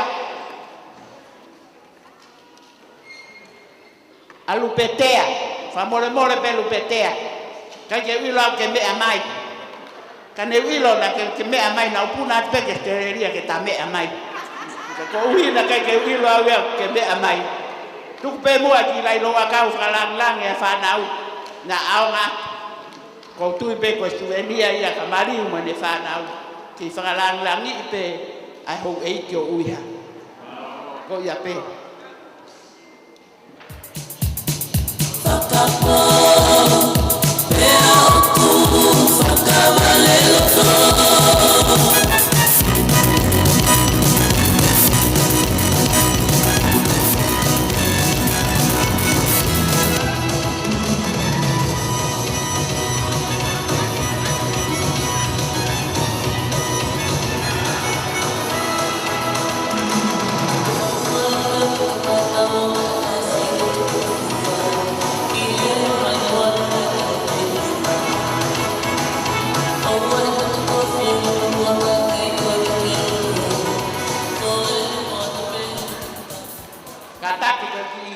pulu hoko atu kwa kia makava moa ko takia e feri anga mo fo o anu silani o fa kava hoko ate tawawe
que pulu-pulu tui-tui.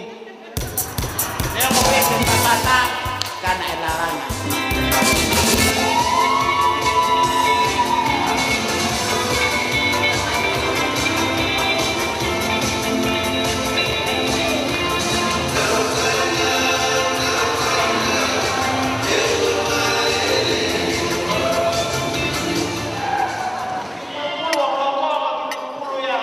kehe.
Anga me ki o pai na arunga mamari. Ko o se me pai fatongia. Ki mahaki ko ni. O pai fatongia ma pe mamari. A tu pe mua ki ta arunga mamari. He fiafin. O fa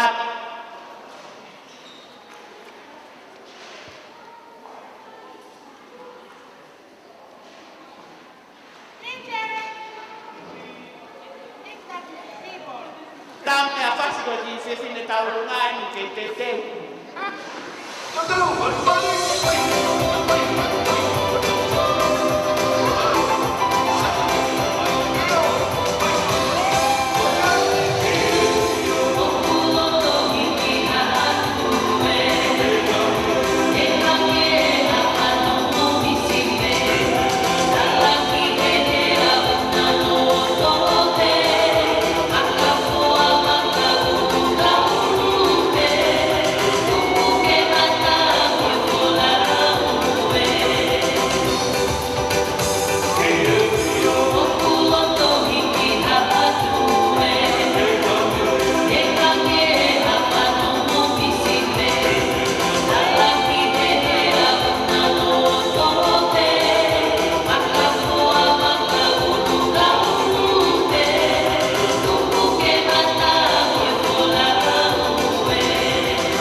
Wata e whakalo ke uitau, o ki whanau, i whatongia, o Oceano Lawa.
Te pia ke wha ki lea ko tō mō tuko whamalo ki atua, he tāhui ko wha ki tama ui o au ke ahi.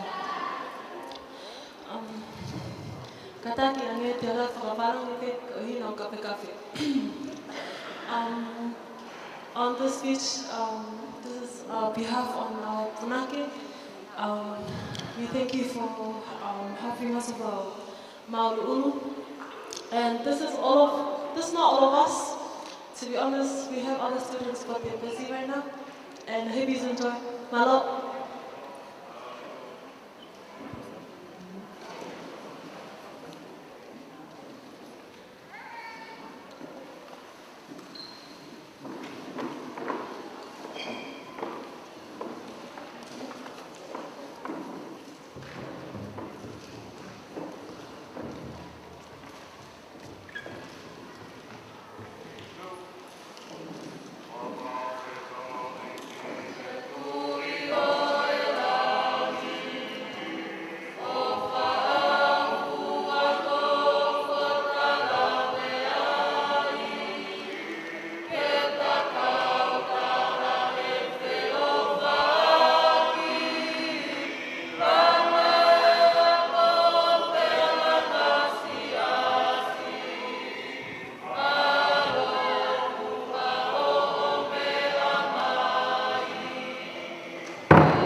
Ako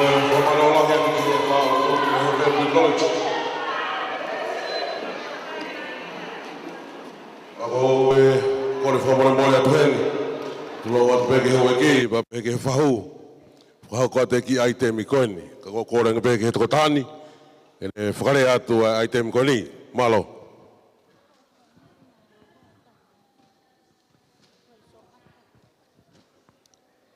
Tapu ki e awhia e tae hamai e taulo tolo tonga. Whatapu ki e o tua mafi ka koe vuni walu o loto tatau. Ka ko eki o maamani furi pe. Whatapu atu, me whakatulou atu kia te koe urukilu petea. Mua e whanau mo whakamogopuna hau eki. Tapu atu angake. Kai uma hatau whanua. Whatapu atu ki whahu. Tapu ki he urumotua. Whatapu atu ki he tangatai ki whewhikau tau. Whio anga mo ui whou. Ia kalaisi. Ka uma haa whewhikau.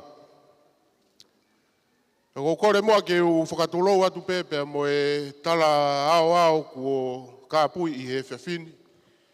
I he whiohi anga koni talu pe me ane pongpongi o a umai ki he houani.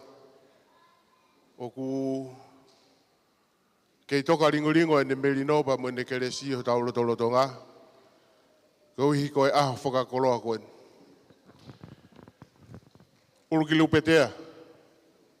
Whakamore lahi atu.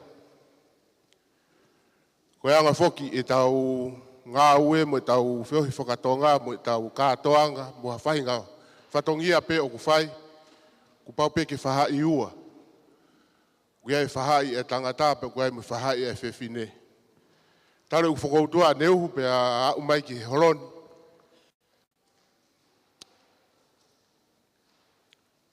Pe a sio takai holo. O hage ko ulu te fua. Ai tō whiwhine koe.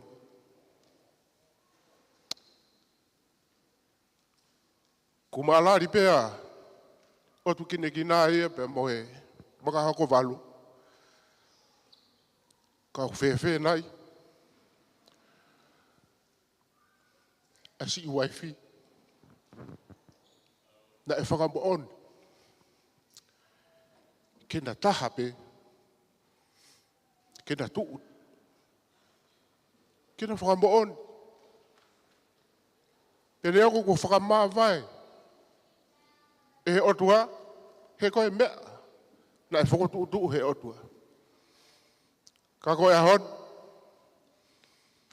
Anga ke. Na tataka holo tō. Kui ai a whaahinga.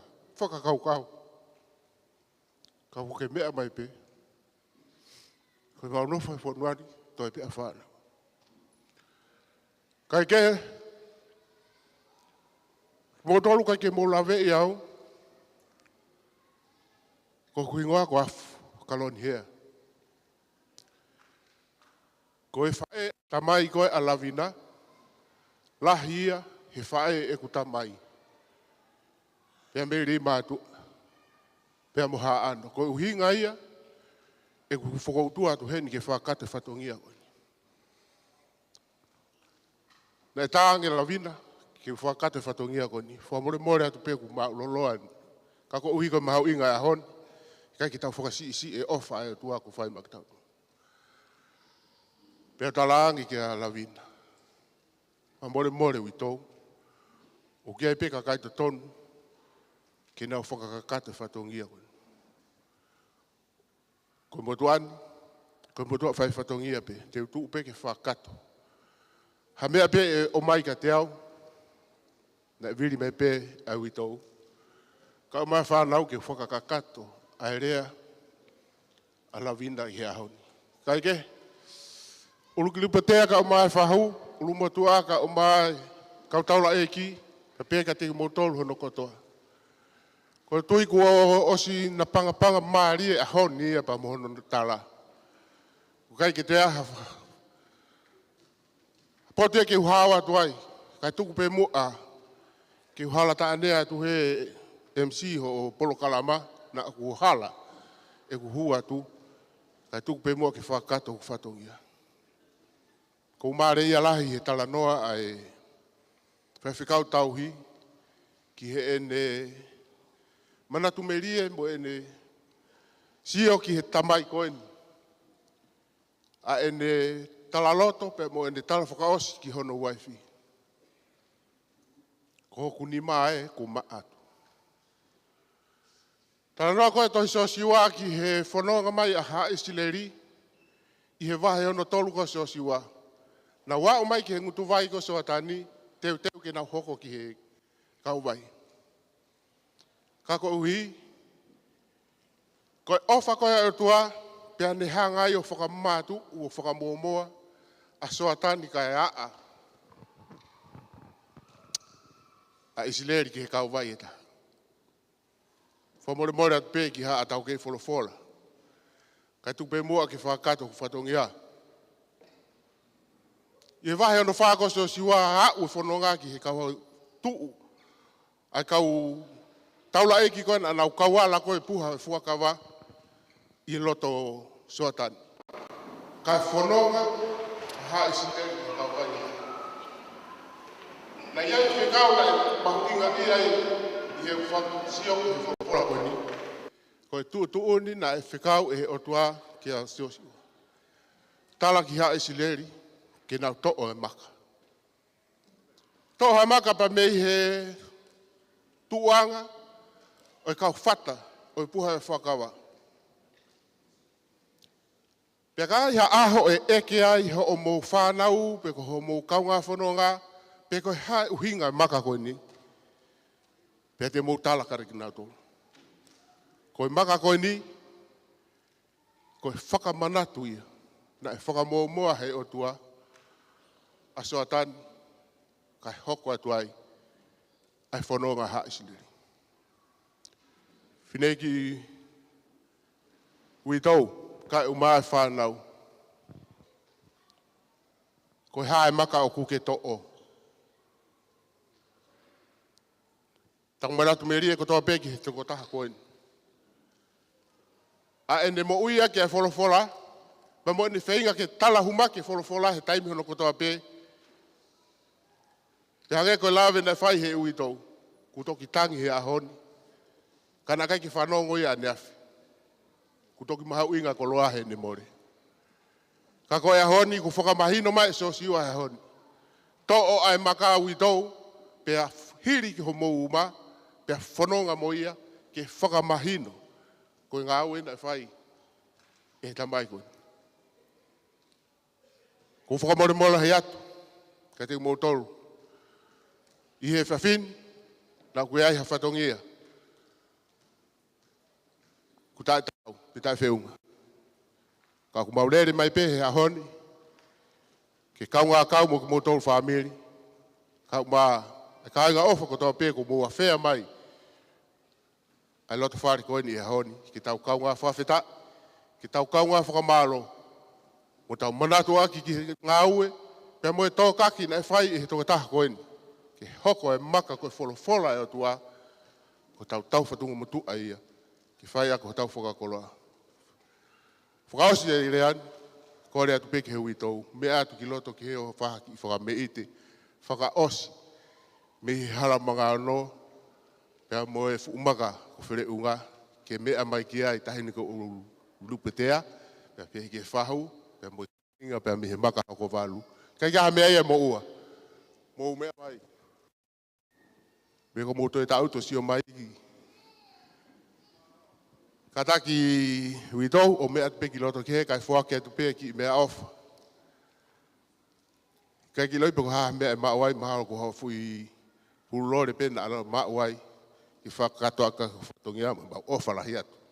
Ke te koe, ka umaa ai whanau. Tā i mai funga sai o ne.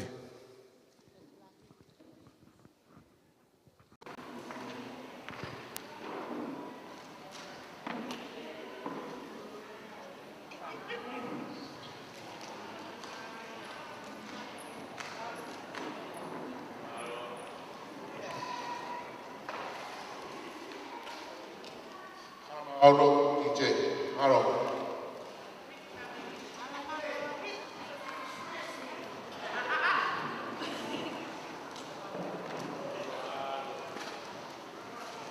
Rock the whole jazz.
Whakameite ko si.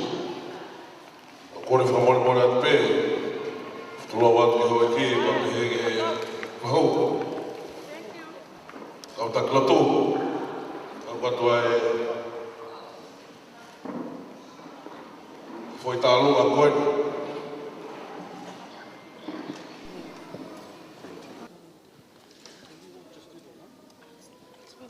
Mokopuna o i witou papehe ki he tangata i ko mariu. Ka ingoa e ki tahine kune whai e tālunga ko Nendi. Tula whare pe kia i ahono ki tungane.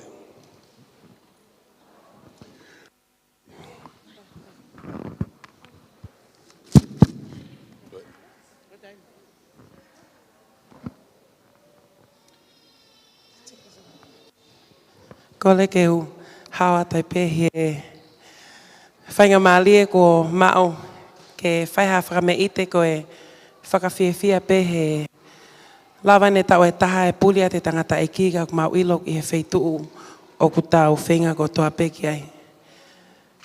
Ka ki talunga ko e ni ko e ki talunga pea Nenti he na e hela ia lahi taha maliu he whanawa ako. Mo whamole mole e ange mua au. Whahu, ulu ki lupetea, ulu motua, pe ki hataha pe. E whaleni, ka pau te u whai mea hala e ahoni. Ka koe talo e mo ui u tamai, koe ne pea mo e na e peu ne tala mai ke te au ko lele o whai. Anything my dad told me to do, I was up and running to do it no matter what, and no matter what the time was. Kone mate tamai, Ko no fosio ke fae. Hongo lahi puli toko taha une ako na ki iki mautolu. Ko mau no fo, ko lea maliu, o kai au ngai mohe, ko lea pe ngā we. Paku mau molo molo mui va e neongo pe whewhea ngai mo ui, mai whakafotunga, ka mau whanga pe he taimi lahi. Ko maliu ko tangata ngau e lahi, ngau e malohi, and we knew that growing up. And I'm trying my best, ke u whenga, to be a little bit like my dad. E Lavina, ko whakamaloat ka koe ho taui e ko tamai, tau e whangofulu mawhito. Ko whakamaloat ka te koe, ho hoko koe wai lelei, koe whae lelei kia tek mautolo. Whakamole mole mua whahu. Tupe mo ke whaki ki tek teki mai whae. Koe tek teki ki whanau koe tola e taha mano. Pa ko whaki ke whae ka ne whae te ria. Life is too short. I want you ke alo ever. Koe tau e ne taha ono whoheni. O mau ofat ka koe mai whakamai. E neu o pēku whewhe, teu kei whenga pē, e kei keu palo meset ka koe ka teu whenga pē keu tauhi koe, pēa moe ki whanau. Mau ofat ka koe, mea nenti, mo tapu, pēa mo maliusi. Mo whamole mole pē whamiri eike ki whanau, tuk pē ke hui e Lavina na tek teki. Mina?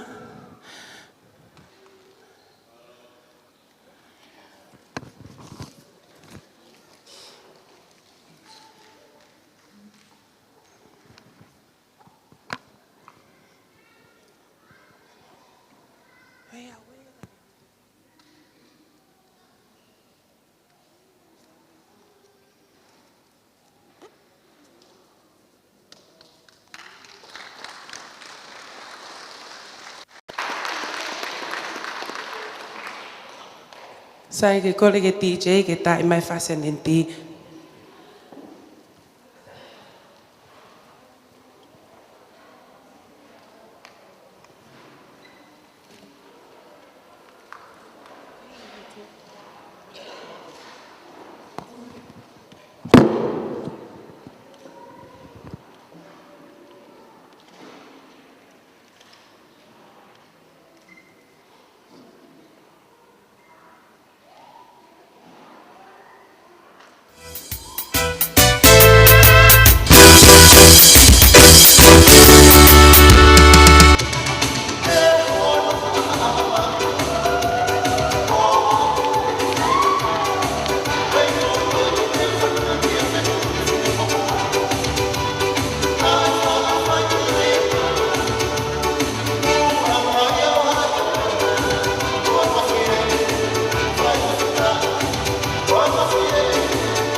koe pre-workout i pe facility, teke tati facility. O tutu pega tati facility,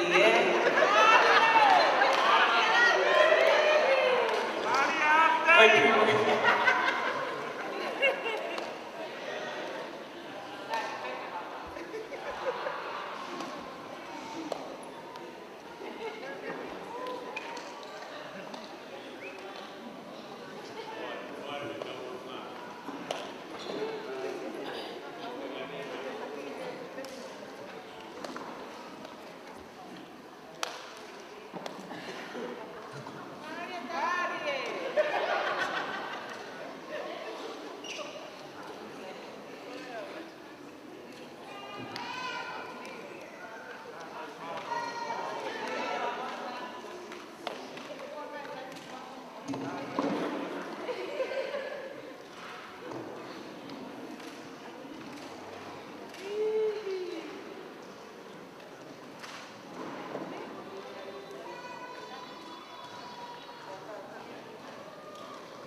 Thank you for Malaysia, no me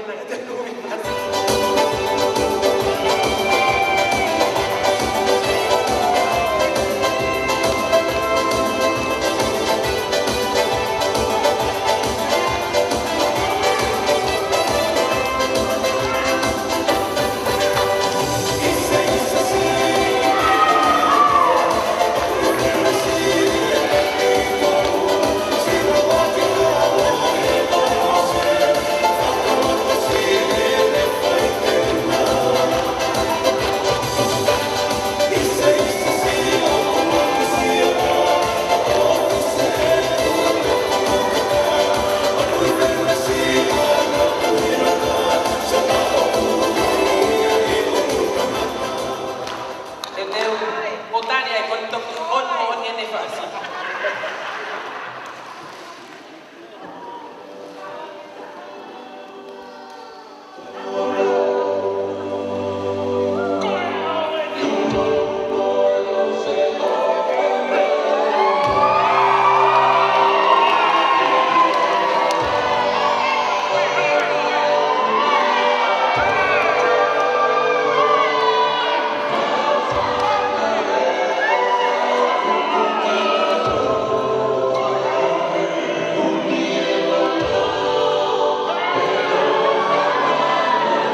Teu mai e talonga seti.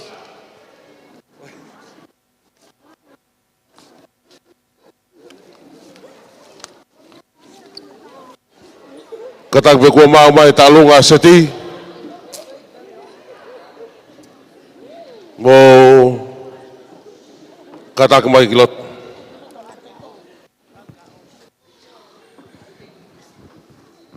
Fanga tu pehe tala whakatap ko os me moani. Ka ata mua mo fine motuani ke whae whatongia na si o mai ai au ki eni. Te gai ke utala ku whatongia, ka ko tuko whakamalo ko tau otua. Ko ni o mai tau moui, tau toi kawe a koini. Lahe mate, lahe tā mate, ta whakawhetai ko tau hau. Pea ko whatongia ko whai, ko ini, ko tangata ko seti ni wafe. Whirihoa maa seti ke tō anga seti, pa ko ia e ko silere mai ko ini. Pe o kuanga whewhe, ai tō whohe a whine motuani, ka ko hoku oso singa pe ni la vina. Ka ku te ke kamata, ko kore aten ke whanau. Mariu, ko mere, taina, pa pe ke a vaiola tapu. Kai o maa ki kaunanga, ku he wahanoa. Ko o mai ko homo whakalahi. Uku ne maa hoa popo aki ofa mai. Kia koe la vina mo e whanau. Pea ko ia ka ke o toi whakaloloa. Ko ki tō ai ki whanau ni. Watu pe mua ma au la vina. Ke whakalahi aki ai pe ai vai haka ane. Pana e whakotutu mai ke whae vaiola ta alunga. Te wanga rewa furihi, hau ke hene ane o ta alunga, tula whare rewa seti, tau sio rewa ke taimi ko na kamata i ko ena whiohi. Pea ko ia, tā mai rewa e whasi, ka tau kamata, wha ahinga hiwa pe ia. He koengo tā mai kinia kuna osi, ta tau pena whainga whasi pe ia. O whalahi atu. La vida.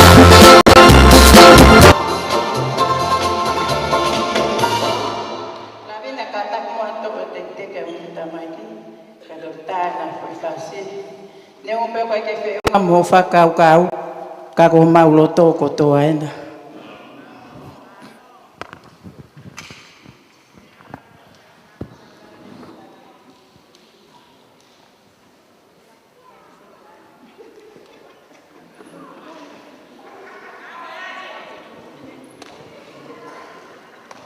DJ.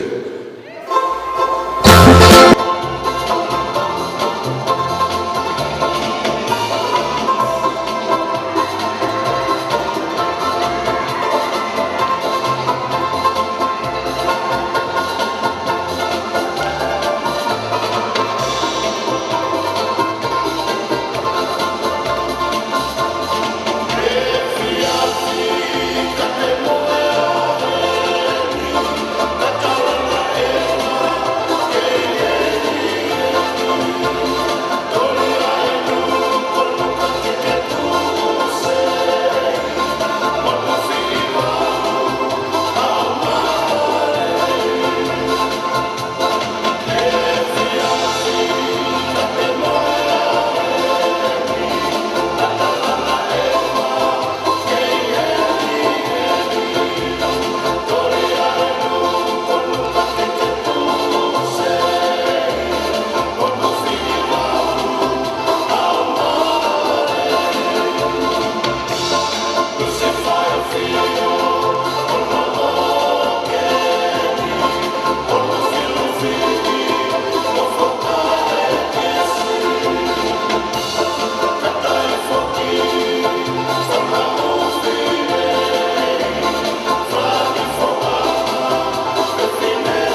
e whakawai te eo tau.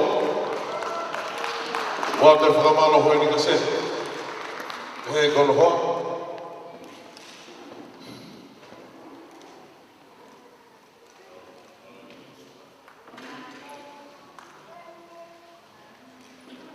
Te kore peke he tōtaha koe ni he whahau ato e whakamei te whakahako. Hello everyone. I'm Maliu's second eldest, and my daughter's gonna do her. I think this was one of her first dances. Come, Anna. So my daughter, her name is Lavina. She's named after my mom. But oh wait, come.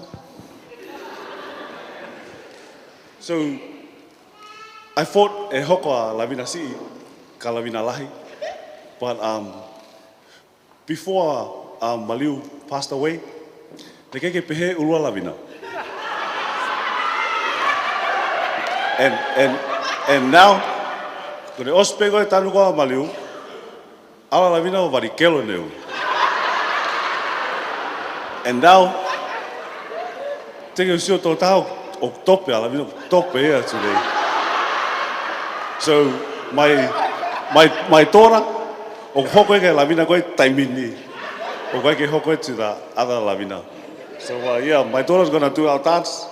We're all gonna do a dance, my brothers and sisters, but it's me next. So Lavina will do my dance, and koe ma tek teki ne kaue tek tek koa taina.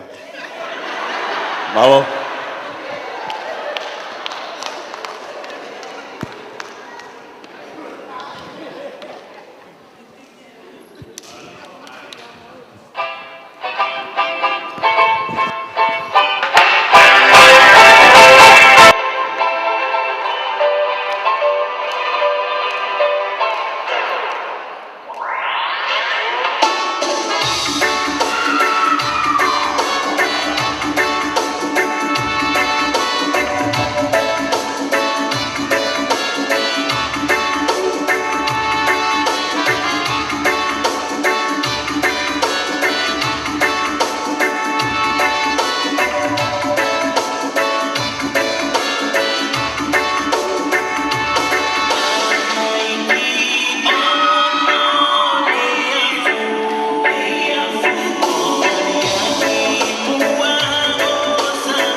holo be mo mea. Tuku be mo ke whai atu he whanau ni o mo whakameite. Nea koe tai i o tai mi. Oi holo. Ka ko kore at pe whamemore. Ko tau me iau. Ken mui tuku e ngā aue. Aho. Ahiria. Tok hoko atu he tau porokalama ki he whakaiku. Ka u whakahoko ange e wange mai ka ke toko tākoni ke whakahoko atu e nau talunga o ku whai. Ahiri ko ia, ki hoko atu. Malo. Hello. Utuka whakamalo ki o tō mafi. Ka tā whangamare ko ni ke whai pia ki tālunga ki whamili. Tālunga e whai e whai whakahamoa. Pūre whok nau tōru. Come on. Ko wingoa ko Moses. Yeah. Ko whiawhia lahi ke I heni e aoni. Tō ai pe tawanga a. Come on to the middle. Ko e tek e tālunga koe ni. Whengoa mo pānga e tolu mano. Malo.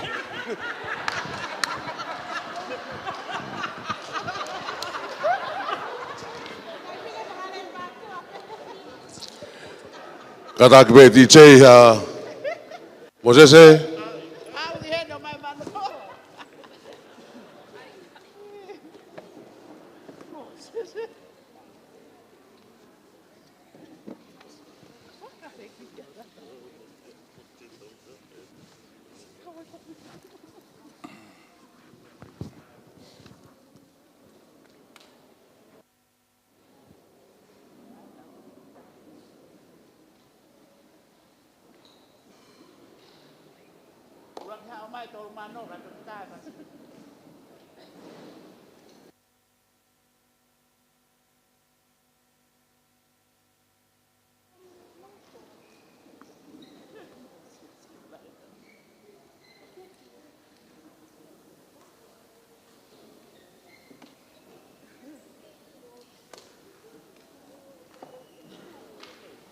What do you get when you combine the power of AI with Azure?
Whakarau pas-pasi vai. Alo bakon.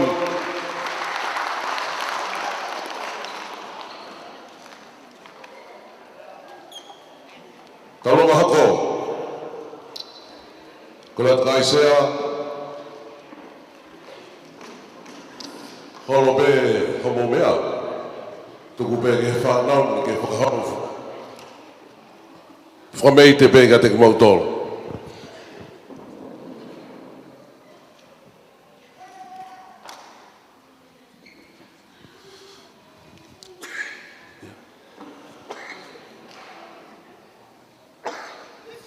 Kore pe ke u whakatapu, ka ata moku ke hoko atu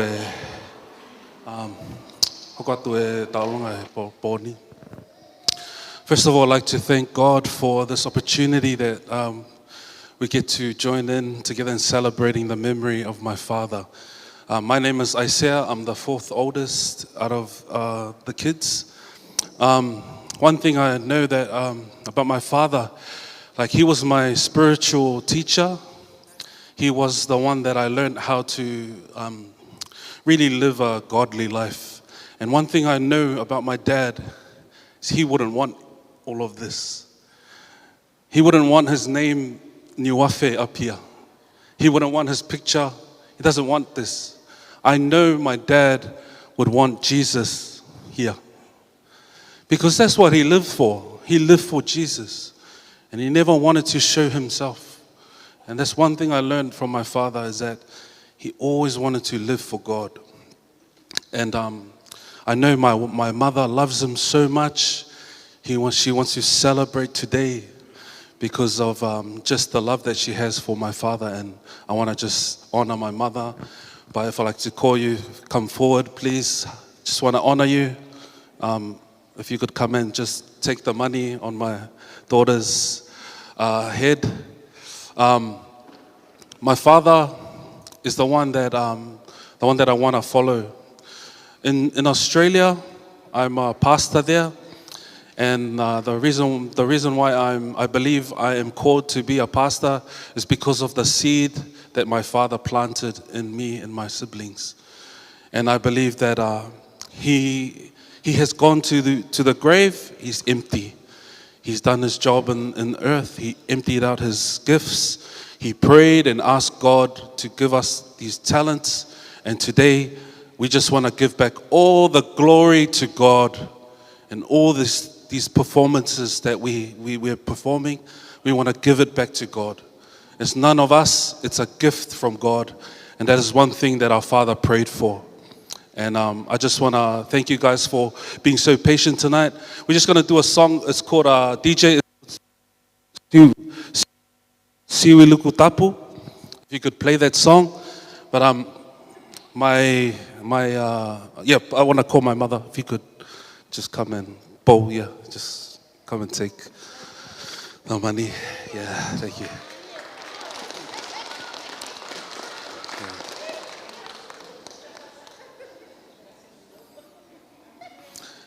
Yeah, this is my first time. My daughter is doing a dance for our family. So just be patient with us. Forgive us if we're not really good at dancing. But yeah, DJ, if you can play Siwi Luku Tapu, thank you.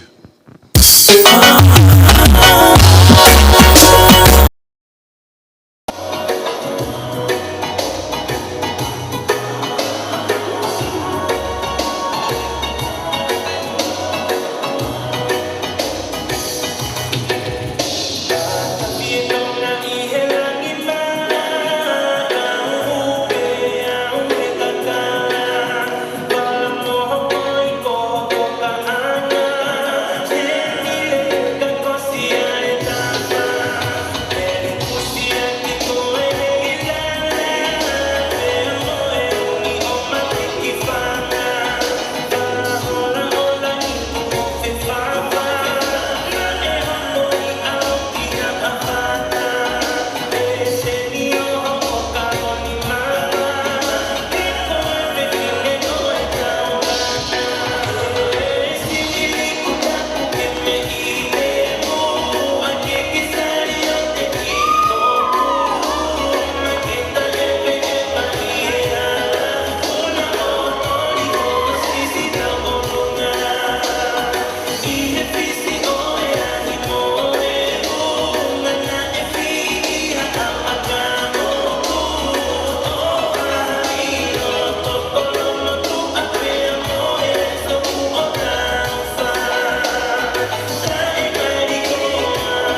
sea, he ki hano o whewhine e whakameita e aho. Talonga hoko, kore atan ka tapu.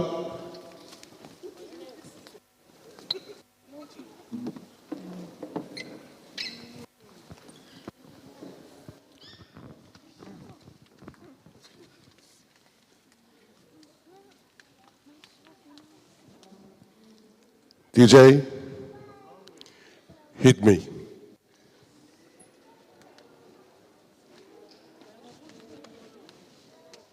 DJ, te malolo be.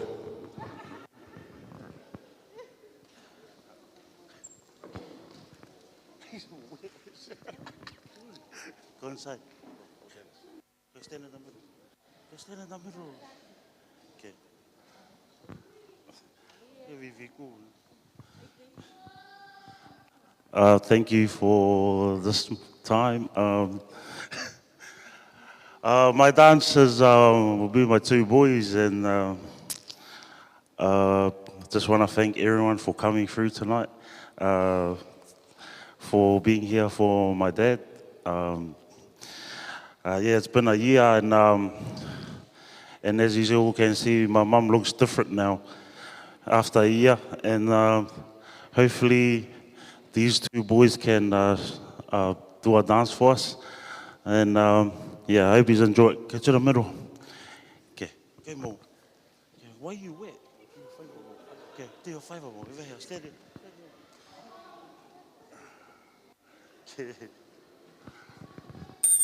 Maria,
ke ua me mai ka ke tō tā koni ke wharea ke nau tā alunga.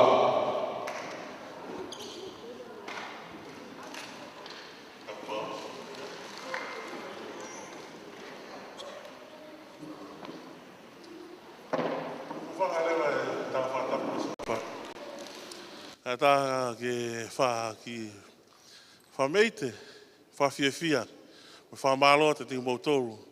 Ko ui koe ofa, mo lava mai ke putu e mautamai. Honga kaka honga ke tingu mautoru. Mau mo lava i peku tu atu koe ni, ke lava mai hoa me Australia, tu tokota.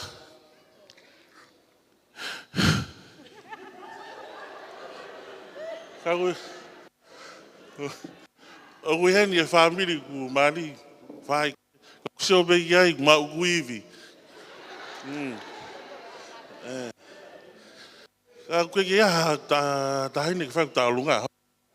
Kare peni ka taina lahi. Mea mai mua, eki pe mua, whai ki ta alunga. Ka koe anga e mau whakapale koe Australia o ku keke mau whakapale cash o ku mau pay IT. Koe ai toki pay IT ato e pale i he tau ko osi. Kora ki e DJ, tā mai whasi e ngahau ne mafua.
Malo. Koe talunga koni. Utum hau koe talunga whaasen e ahani. Ko sio skoholo koe ke toi aha aiteme toi whakao ko mai. Ka ko tui pe koe whakao sien. Kuo tau wau ki he muri tuku e ngawe anga aho.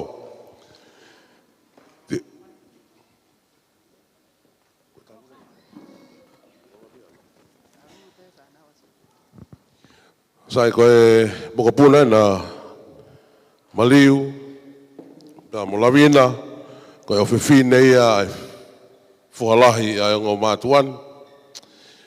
O kune fie whakahape, ke ne fie whai ha whakameite, whakaosi, o e aho. Peka hiri ko ia,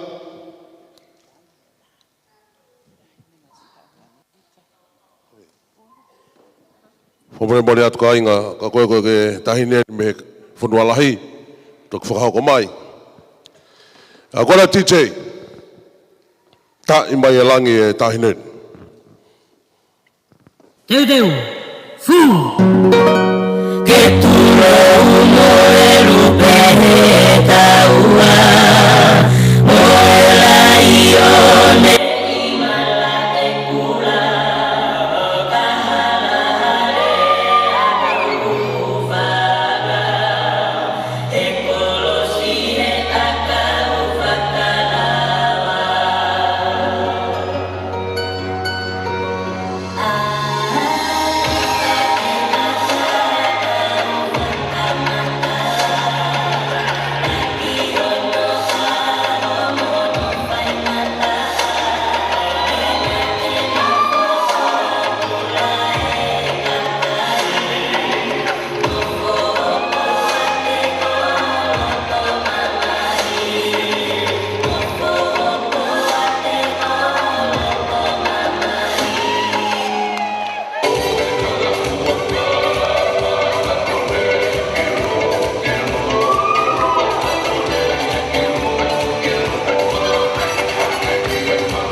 ke ta whenga wea, a pepe tau taiwi.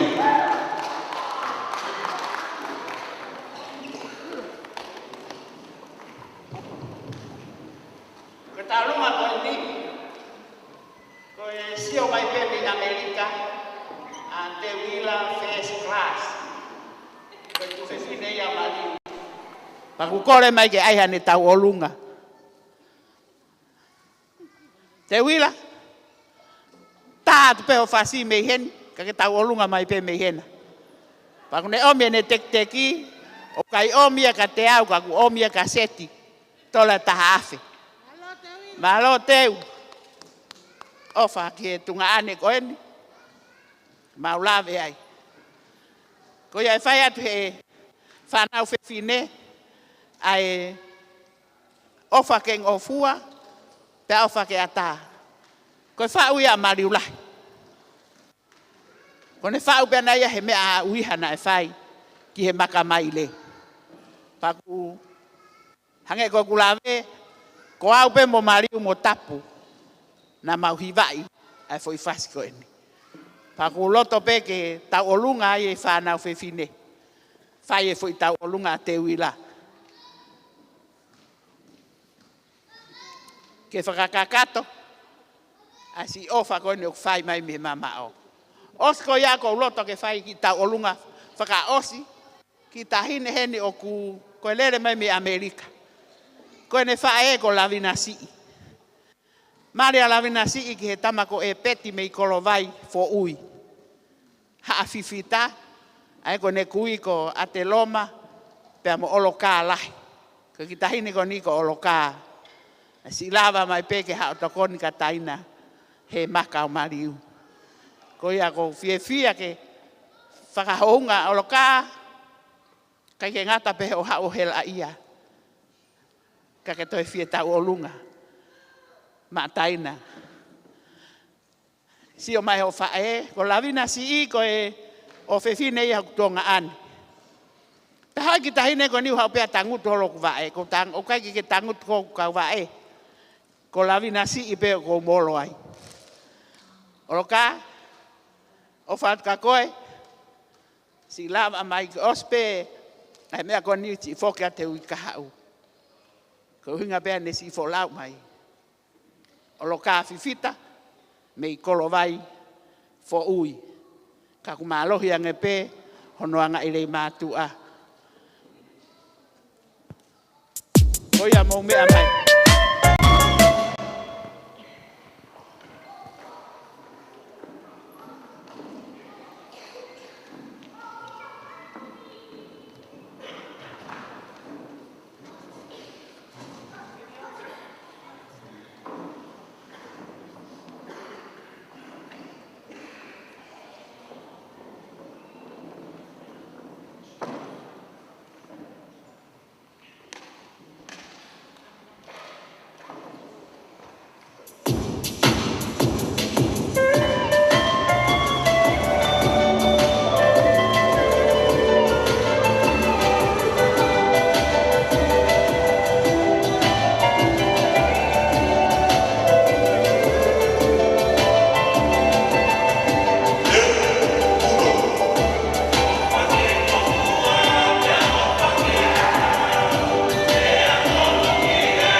Pasipasi vai. Ai kore wha mole mole. Hou e ki, ba pehe ke whahu. Ko pai whakau. Ma pehe ke ka inga mahalo ko maa uloloa e anga e tau whia hui he whiawhini. Ka tukua me mua. Ki he kaunanga koe ni ke ne whai ka tālunga tāpuni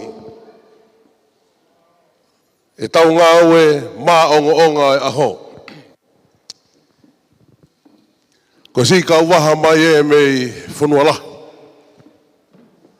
Fie kau pehe maa lari.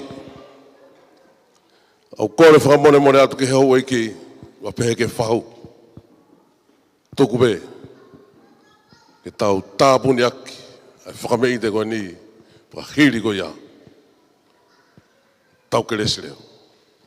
Malo.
DJ, whamore more, tolo wat meke hau eiki. Ka toi kore nia asi iwi tau, mahalo ki aiki foi fasi. Mariu, koe foi fasi koe tue, koe poe katak DJ. Tā i mai ake whai mo tāpuni ake aho. Whamore more. Katoa whanau. Whanau grato.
Wato ai whakamalola.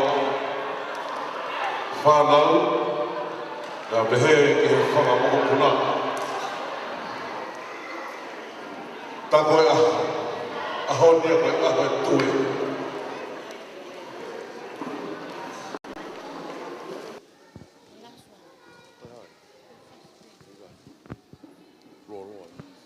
Kore ke u whakamalumalu atu he whakatapu ko mo sel whai. Ka tuku mua ke he motuani ke u whai ha whakamalo loto hounga ia. Hau e ki, pia pehe ki he taine whahu. Hanga ke, aho e ko mamau, aho e ko tue, pa ko ato e ko kore whaka more more, kia ki mau tolu ka inga, sola mo vulangi, o ku mau i he malumalu e wharen. Lawe i be he motuani ai ongosia. Lawe i behe motuani, maa uloloa e aho.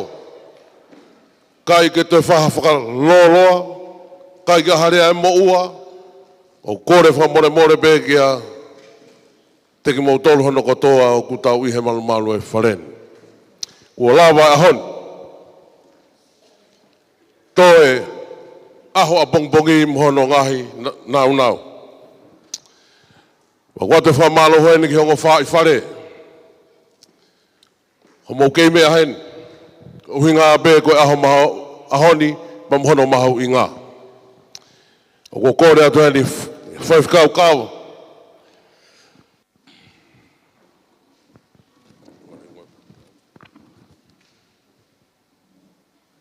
Kawa moa, ke whamone more ala e whaituna, whao seange e tau ngawe anga e aho. Malo.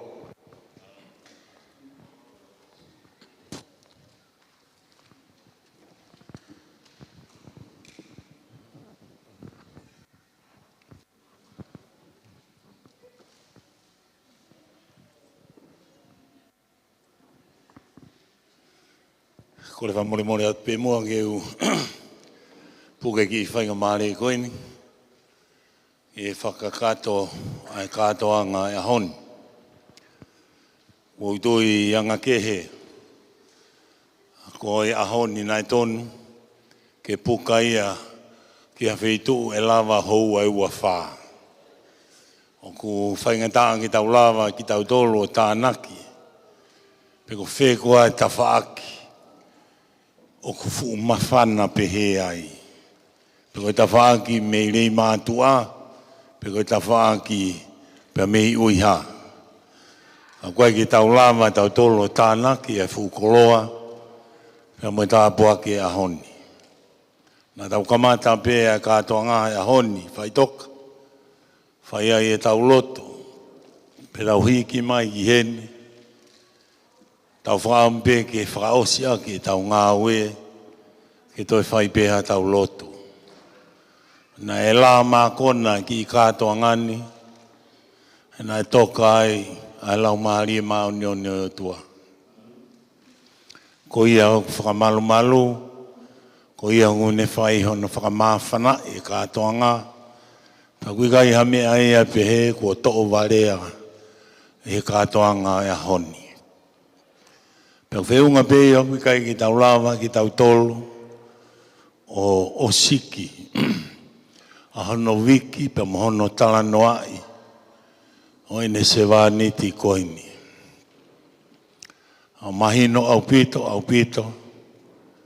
A e natula, pa mo e lau maarie. Na e whai ake to'o whatongia, a se wānitini. Pea... Ko tō pe mua ki i vēs koen ke whakaosi aki e tau kātoa ngā. I e ipseri koho noa Paula ki a Timote, i e whāo e wahe pa ko e ua i vēsi, o gai ki i rea koeni. Tawange Paula ki a Timote, malangai ai wholofola i alo maari e, pia moi i kai ke alo maari e. Anga ke he kai aha ku manatu merie, ki se wāne ti koimi. Ao ki he taimi ne mahino ai kua hake e whaingataa i hono sino. Mena hau a hono foha lahi o kore mai ke ua nā kutoe hanga o oange ha malanga pongi pongi a mariu. Ko e hui kua vai vai hono vae ke toi tuu. Ko e tala noa ia ko tui he kai ngalo ia te au. Ai ko tala noa pia moi whai whekau. Pia oange ki ai e whakaukau na e mai e hono foha. Pia talangi ki ai whewhe ke ngāwe a ki pe malanga he pule lulu. Ko e hui he ke tangutu pe pia mehi ho whare. Ko e hui te ke toi alo koe ki whare lotu e tuu ai. Pia ku iai pe mo oni ho whanau. Pia ko e tahaini ha rea. Na e whai whekau. Whai whekau tuku pe ke umalanga. Pia ka hau pe o tokoto pe. Te uke i lava pe o tokoto pe o whai e toai pe umalanga. Pia ko i tui koe rea ia na e whai. E apostolo ki a Timote. Malanga i pe ne wholofola. Ta tau ai pe ia he alo maari e. Pea mo i kai ha alo maari e. Pau ma whakapapa la. Whakapapa ka kato atu. E mariu mo iao. I he to'o whatongia pea mo i tāsi pinga le rei. Nā ke tuku he loto whare o siasi. Tui koe kolo aia ke mau kumuni. Pea mau puke whaia ke hano whakaloto lahi. Pea whaia ki ai whono ngā. Whamalo atu uluki lupetea. Pea ke whahu. Pea ke ongo whamiri. Whamiri o mariu. Whatau tatau ke tamai moi whae. Pea ke whamiri o iwitou. I he tamai moi whae. Whamalo atu ki whanau. I he whatongia ko toa pe o e ahoni. Tau whaamu ko toa pe ka ha mea ke tala noai. Whea tala noai pe ai ofa akalaisi. O nā tau mou na foa. Haki i Maria e ahoni. Tau hangana ki e whanonga. Hange ko tau koloa. Na e tuku i whaitoka. E whai whekau taki. O whalahi atu ke te mautolu ko toa pe. Kore ke tau whakaosi. E o toa mafi. Mau fia pege, mau toi whakamalo atu. Koe lava anga e ngā ue, koe kau mai ai a Fiona. Ka mau nei kai kau mai a ho a Fio, mau tui e kai a mau tolu e whainga maari e ni. Ka kua mau haka mo pata. Pea mau me e mo mau hiva, he funga pe ke resi. Pea mo e ofa e o tua. Tāpua ki mai he uiki, pe ke whahu, anga ke he kau maa he whamiri. Singa he kūpu ko toa pe ka mauka tutuku i a honi. Amana ke atu ke aho a bongina pa mahono koloa wholofola. Tua ko mau lotu, tau ke i tākaua pe mua o whai e wheo whaaki. Ke mau molo mui wae atu. O pe mo koi ki langi. A whei tau la lompa ke tari au whai lotu mo e hu ko hake atu. I e keresi o mau e ki, Sisu Kleis pe mo e o whalahi e o tua koe tamai. Whio e lau maari e maa o nifa malmalua mo alo wha. Whatahani mo ke mau tolu koe toa pepa o mo na heiri. Kai whai peke tai ngata. Amen.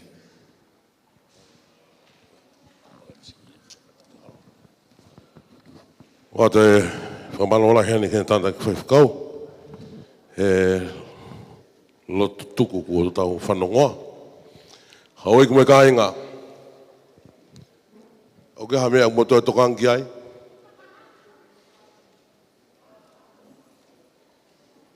Kua tau lava. Lava ho tau aho.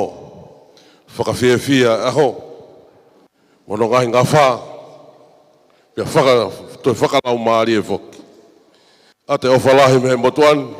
Whai whatongia a honi ka te mo tol. Mo mea tua o wha DJ. tae mai koe was. 1, 2, 3, 4.